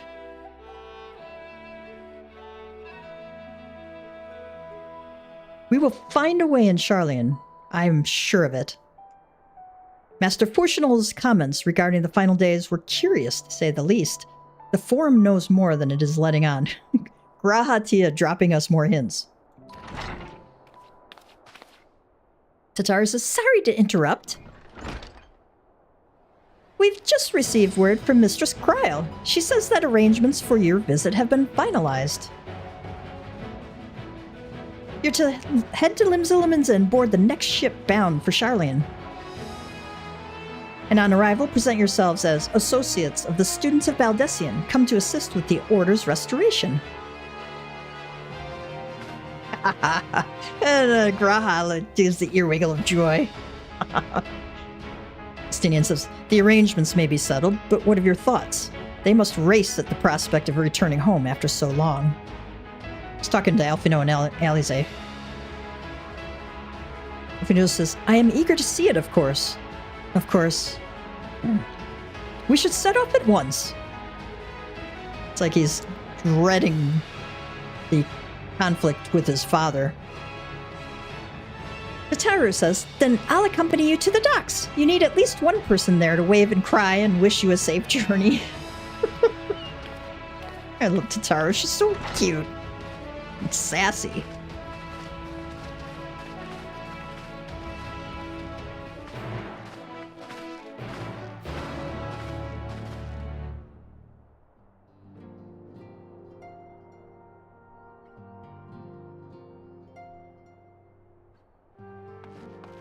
All right. Nefami's holding down the fort for us. Safe journeys, and please do be careful. Okay. Go do it. Let's go to Sharlayan.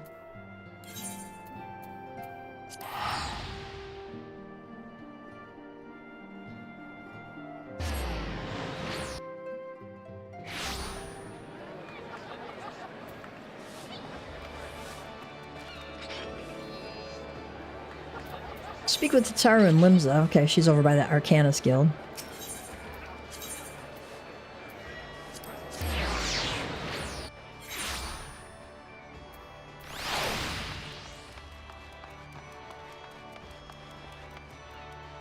Yeah, I don't think we're going to have any combat here, so I'm actually going to switch over to Summoner.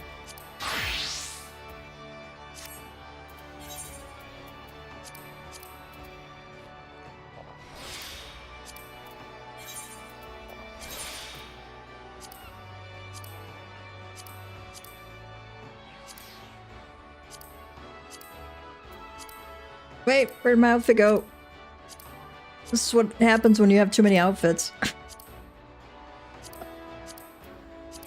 There it is.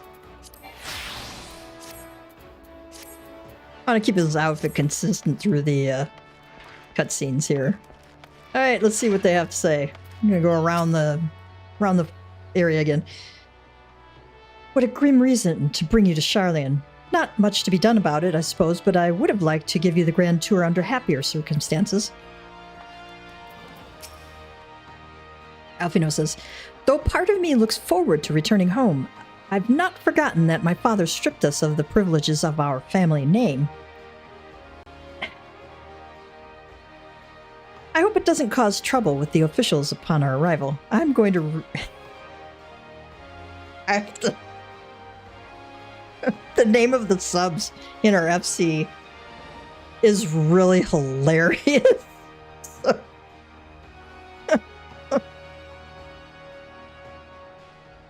You know, I try and keep it, PG-13 in our stream. So I reread Alfino's stuff. Though a part of me looks forward to returning home, I've not forgotten that my father stripped us of the privileges of our family name. I hope it doesn't cause trouble with the officials upon our arrival. Stola says, I might have lived in Master Matoya's cave for a good part of my life, but even for me, the thought of returning to Sharlayan is quite exciting. I can hardly imagine how it is for the others who lived most of their lives there. Ingrid says, contrary to what you might think, this will be like going home for me as well. I may have learned how to survive in Limsa, but it was in Sharlayan where I was taught, quite relentlessly I might add, the skills to properly live. Okay. You were taught how to spy in Sharlayan. Riange says, I shudder to think what manner of truth awaiteth us beyond the indigo deep. Still more do I dread the prospect of discussions long overdue. Okay, I shudder to think the truth that awaits us beyond the indigo deep, the indigo sea there. I also dread the prospect of some long overdue discussions.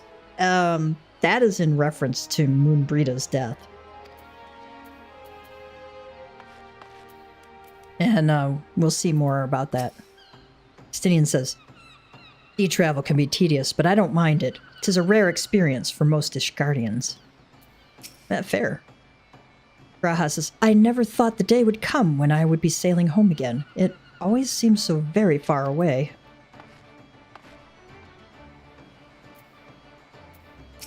Tataru says, everyone's here, which is good because I have already paid for your passage and the fee is non-refundable. The ship for Charlian should be pulling into port soon. So please follow me and have all your luggage close at hand. Hang on, I gotta check the stream real quick.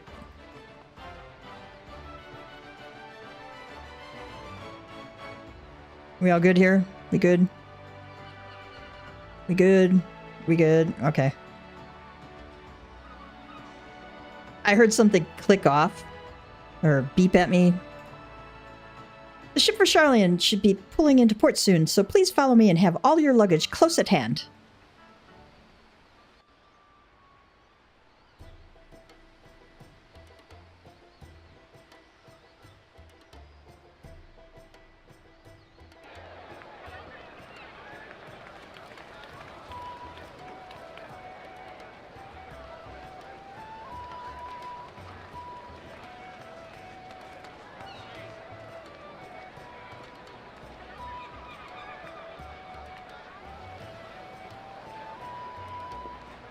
They've almost finished loading our cargo. We should be ready to depart right on schedule, or so I'm told. Excellent. 'Tis nice to have a smooth beginning to one's journey, at the very least. It's funny.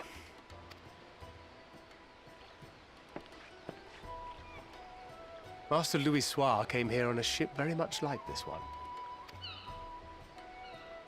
And now, years later, the street urchin he befriended that day is bound for his mentor's homeland. With his mentor's grandchildren, no less. You've grown up, Thingrid. 'Tis upon reflection that every twist of time's river and fate's whims are brought into sharp relief. Okay, while I think about this, I'm thinking about every twist of time and fate's, whimsical happenings that are brought into sharp relief. Makes it very obvious for us. There's no good way Thou to... hast matured much in the intervening years. Wert thou not caught attempting to relieve Master Louis Soir of his purse scant moments after he made landfall upon this dock? Oh, Urianger calling out Thancred, man. You've matured a lot here in the last few years. Weren't you caught trying to pickpocket Master Louis Soir's purse moments after he landed on the dock? Oh, really? Now that's a tale I'd like to hear. Yep, everybody wants to hear it.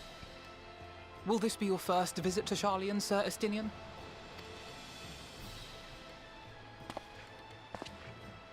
Sir Estinian? Are we strangers newly met? Why this stiff formality? I, merely meant it as a professional courtesy, since we are now colleagues in an official sense. I'd rather you dispense with the sirs, especially in private company. Or I'll be forced to respond in kind, little Lord Alphino. You've made your point, Estinian. Painfully well.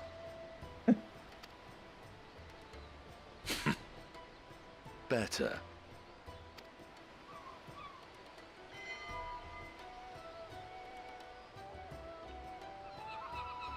Oh, Tataru looks so sad.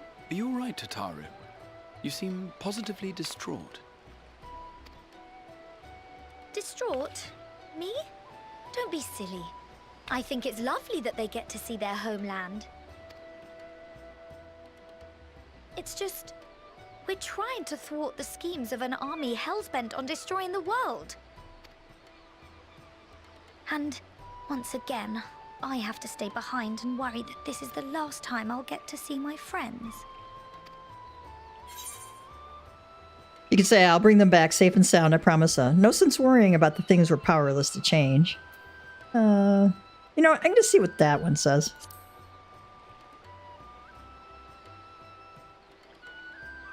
Well, that's hardly comforting. Ah, good. You're still here. Hori! Coulternay! What brings you all this way? We're to assist the Maelstrom and the Kobolds with a lunar primal operation, so we thought we'd see you off before heading to the tower. Flamine and the others wish you all a safe journey, and promise that they'll look after things here until you return. We will too, of course. Aye, we your fellow Scions of the Seventh Dawn will do our part to ensure the end of the world won't happen on our watch. We set the sail! All aboard for Sharlayan!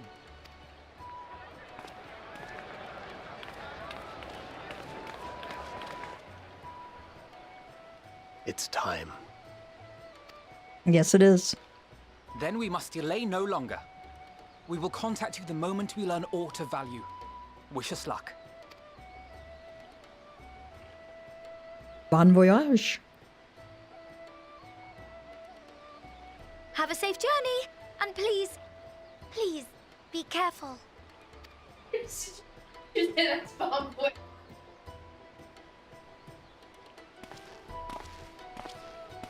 My daughter said, did you say bon voyage? From The Incredibles? No, bon voyage. Bon voyage.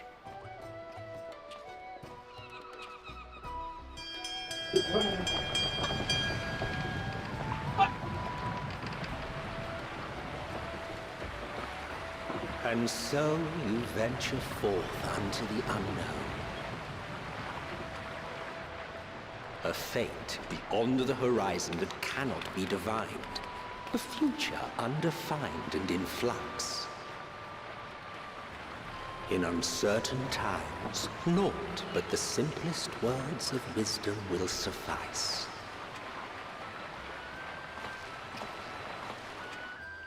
That which lives is destined to die. Love leads to loss. Every beginning has an end. Thanks, Emmett Selk. Treasure every moment, every step of your descent.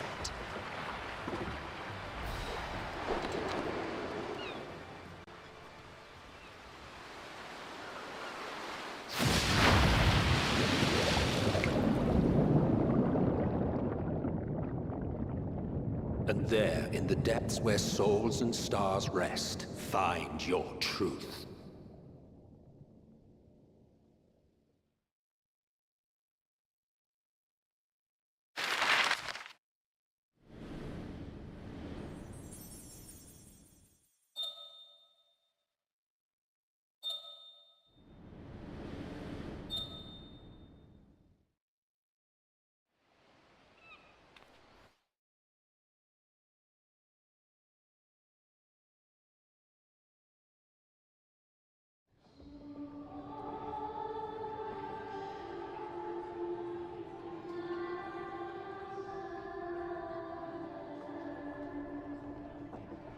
Here.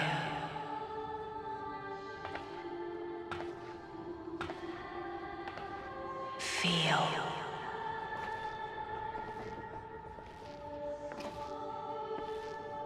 Think.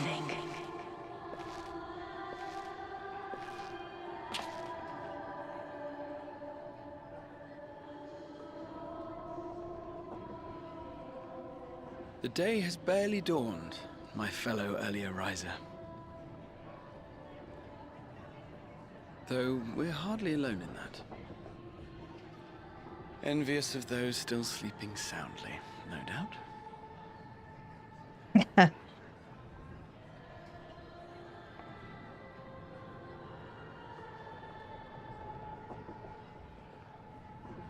called out to you, you say? I've heard nothing myself.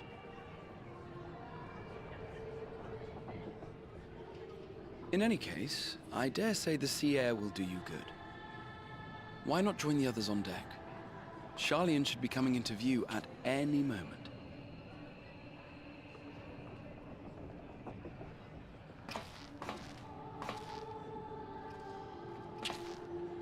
It's a melancholy theme to have playing during this scene, too.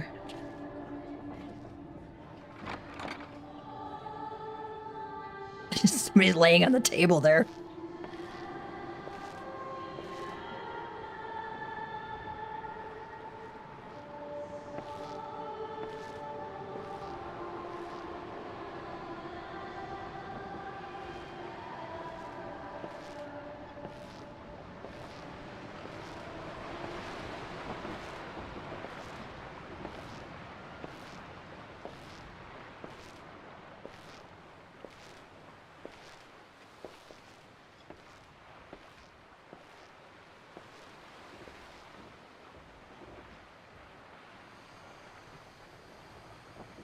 My voice yet reaches you.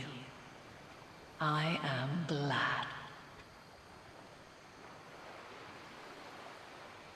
Hear, feel, think. And thus do we meet face to face at last. My warrior of light, guided by the crystal.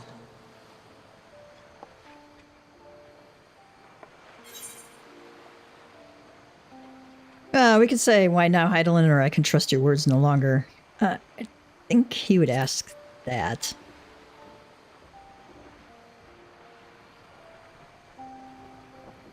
After your sojourn in the First, I believe you have your answer. You have gained an understanding of what I truly am, what Heidelin has always been, a primal.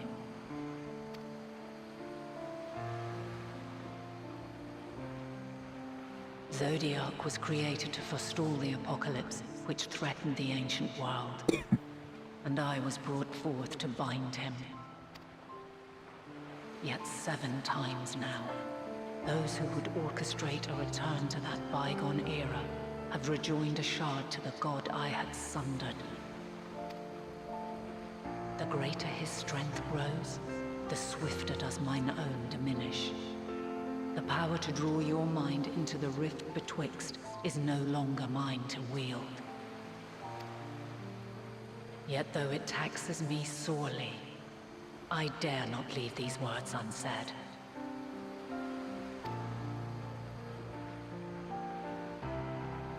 Even bereft of my guidance, you and your companions have accepted the burden of this star's troubled past. A conjunction has begun to form, an intertwining of your time and mine. Ooh, interesting. Wheels shudder and turn. Conflict looms. Monumental. Which will decide the fate of this world and all life upon it.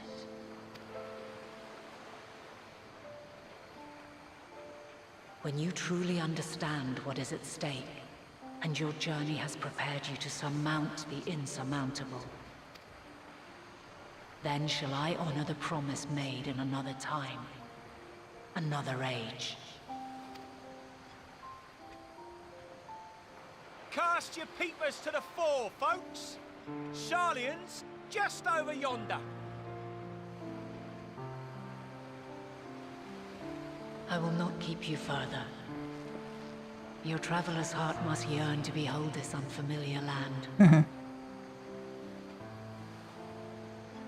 We shall meet again, and soon.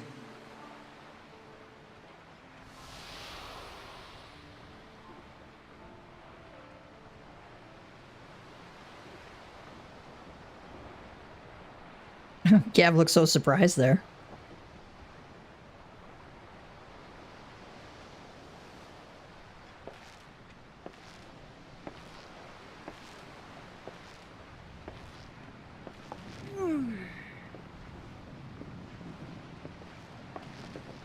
what a fine morning. Oh, still a bit stiff though. And a good morning to you too. Taken a look at the island already? Nah, I just chatted with the god. Then let's go. Let's go.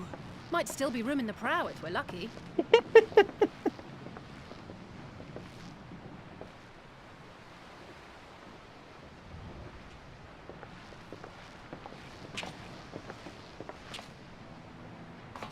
Ah, the sleepers have arisen. There she is. Good old Charlian. Oh, I see it.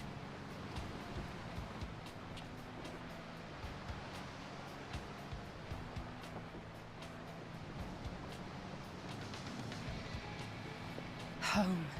Home at last. Well, maybe not in Father's eyes, but we'll manage on our own, if we must. You do know you're not alone in this, don't you? Indeed. 'Tis as Sir Estinian saith. Forget not the comrades who boarded this ship at your side, I prithee. So Rianjai says, you know, it says, Estinian says, don't forget that, you know, don't forget those who came along with you. We are ever grateful for your steadfast support.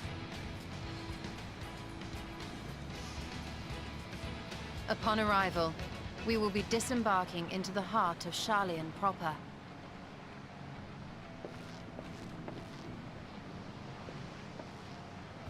There is no greater concentration of wisdom in all the world. I am confident that somewhere within that center of knowledge and learning, we will find the answers we seek.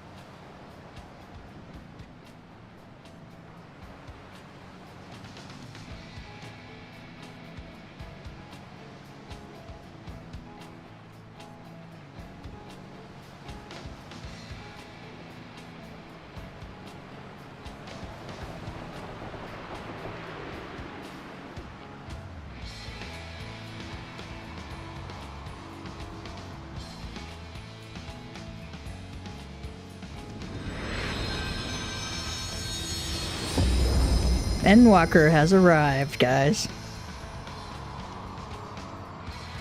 Welcome to Endwalker.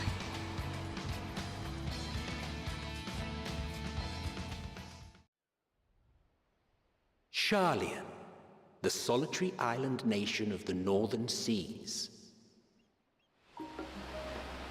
Where under the watchful gaze of Thaliak, patron deity of scholars, academics hoard all manner of knowledge and secrets.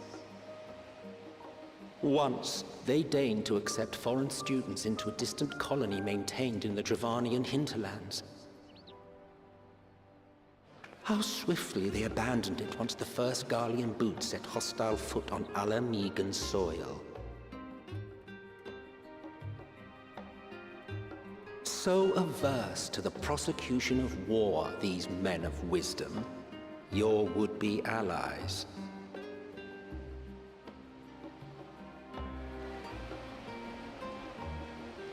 Northern empty old Charlian.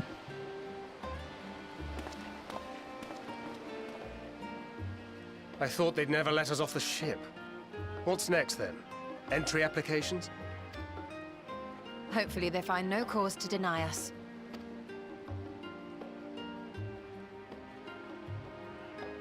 Hasn't Charlian all but severed relations with foreign powers? Those of us without direct ties, myself included, may be refused outright. 'Tis true that, as a nation, Charlian only forms trade agreements with a select few neutral countries. But from a practical standpoint, an island cannot afford to be overly strict with its borders, especially not if that island's people are wholly devoted to the accumulation of knowledge. If one submits the proper paperwork, with satisfactory evidence of identity and intent, then foreigners may be granted entry. May.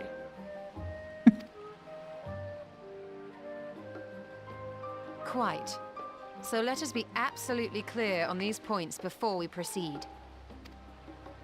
The immigration officer will ask for your affiliation and your purpose of visit. considering Charlian's views on intervention, I strongly suggest we avoid any mention of the Scions. Kral has laid the groundwork for us to act as associates of the students of Baldessian, and our ostensible reason for being here is to aid in their order's restoration.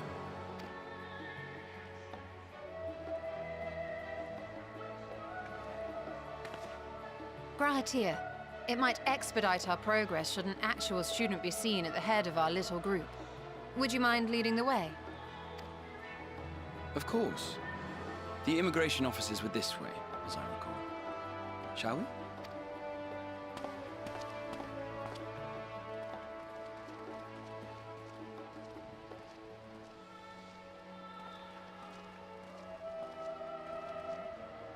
Greetings. We've just arrived and are eager to make our way into the city. Would you be so kind as to process our entry applications? Certainly. I see by your mark you are an Archon. I am. Grahatir of the Students of Baldessian at your service. I was assigned to an Eorzean survey team, but have returned to assist with the reformation of my order. My associates here will provide additional support.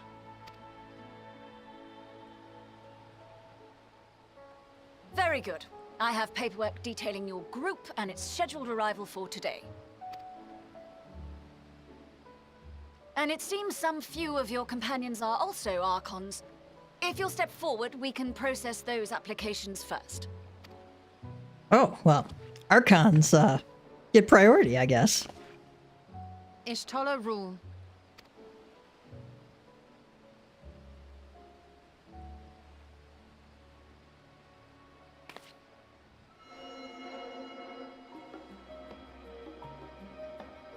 See how it glows? That list is etherically linked with the citizen registry kept in the main repository.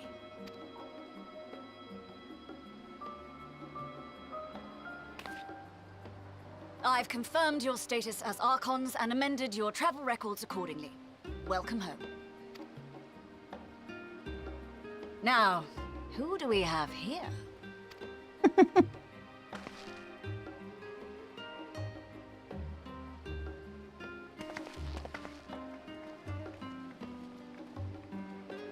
Alphino Leveilleur. And Alize Leveilleur.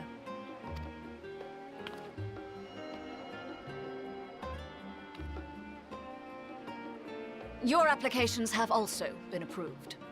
Having said that, the streets are abuzz with talk of how House Leveilleur's lord disowned his young progeny.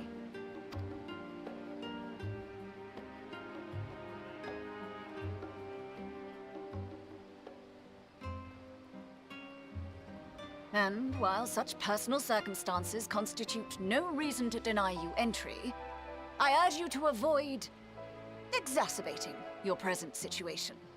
Times are quite troubled enough already.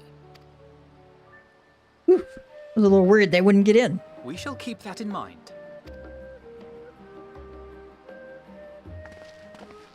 These last two are not Charlian natives, but you will find their credentials are in order. An application was made in advance. I don't know if you caught that look that Graha gave. He saw the hurt that inflicted on the Leveilleur children, so he didn't miss that.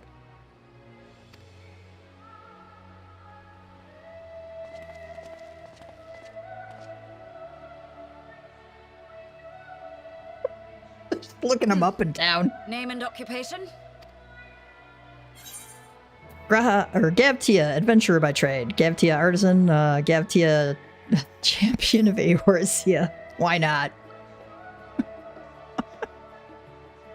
And it is a title well earned, I can assure you. Graha is such a fanboy. An adventurer by trade is what your documentation indicates. No mention of this particular title. Self-appointed, I take it? Either way, your employer seems willing to vouch for your character, so I shall, albeit reluctantly, grant you entry. Champion. dripping with sarcasm there. And you, sir? Estinian Valino, formerly of the Order of the Knights Dragoon in Ishgard. Yeah, let's slap her, yes. Formally, at least. And what, pray tell, is your profession now? Eating her for lunch.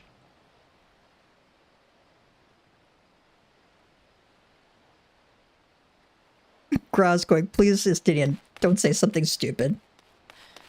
If you'll allow me...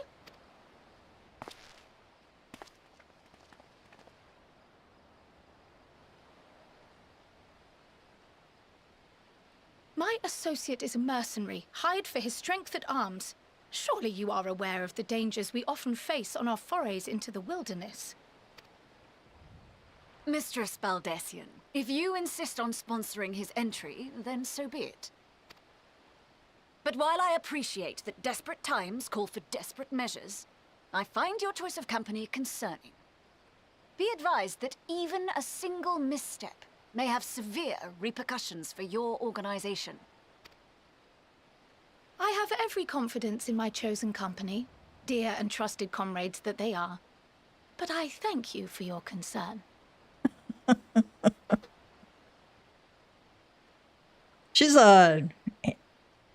smacking the bureaucrat right back in the face with that.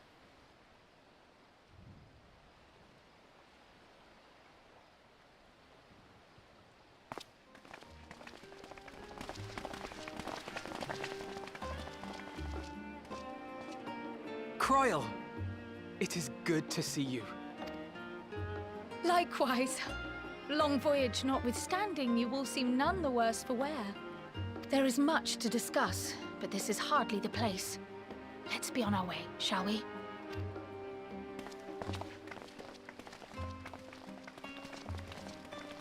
Oh!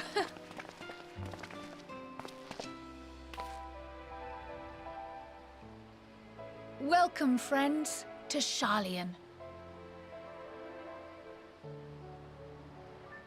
As your mercenary, I should hope my welcome includes a generous salary. Well, I had to say something, Sir Taciturn. Mr. Taciturn.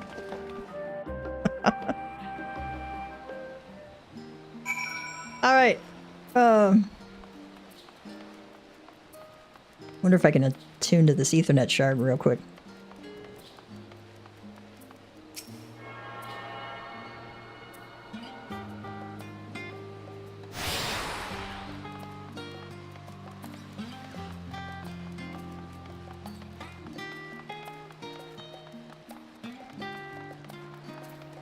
Abelard, that's a, I think that's the name of a poet in, medieval France. I'll have to look that up. Or it might be a character in something from there. I'll have to check that out. Anyway.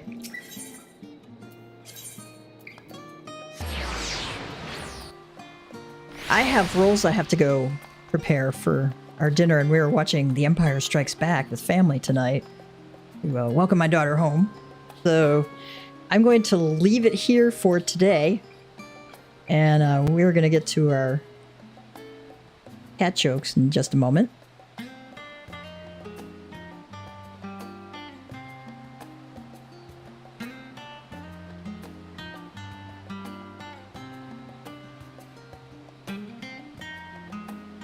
I hope you have enjoyed the end of our adventures in Shadowbringers and beginning of Endwalker there. Oh, I'm enjoying it. All right, here's our cat joke for today. What do you call a cat with 8 legs? An octopus. Octopus. Okay, that one's bad. They're all bad.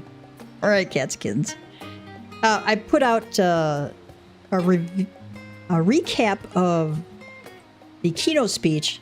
Very, very important information there on the future of Endwalker and Final Fantasy XIV in general, especially with the view to the fact that the CEO of Square Enix actually made a flight out to California to, I think he was there to reassure everybody that, you know, they're putting money into Final Fantasy, which tells me that even though they don't respond to criticism publicly, they do take it to heart. And so that was very clearly a message that a lot of resources been put into Evercold. So I was relieved to see that. And I also did a recap of the developer panel, which was, both of them were about 2 hours long, very long keynote speech. And I know that, you know, when you have to translate it, it increases the time dramatically, but that was a heck of a long speech. I mean, just Yoshi alone was talking for an hour. That is a long time to give a keynote, but he had a lot to say. And the developer, Tamaki, who's the battle systems developer, was a lot of fun. It was just like his first time in the US, period. First time at a fan fest like that. And so he was feeling a little nervous. It was his first time in front of a crowd like that size, so I could see how that could be intimidating. But he did a fantastic job. The evolved mode job system is very interesting, so check those videos out. I think you'll enjoy all of the changes that they're going to make. I know I'm looking forward to it. I'm feeling very positive about the changes. And for no other reason than it'll reducing the number of inputs from, you know, like 35 buttons down to 15, 16, 17 is going to be great for my hand arthritis. And I think it'll make it easier to play, you know, it'll make some of the rotations a little less difficult. Not necessarily simpler, just take the extreme difficulty of getting all of these inputs in at one time. Take it from a physically demanding kind of situation to the mental challenge that it should be, instead of limiting it to, you know, causing limits from physical issues and ping. All right, so I'm glad to see them making that change, actually. And I think I'll be doing Extreme Trials on Saturday night. Last Saturday night was just not happening. I just had, like, craziness going on from the week before, and it was just too much. And I was just plain exhausted. All right. Cats and kittens, I will hopefully see you Saturday night. And Mama Cat Gamer is signing out. You have a great one.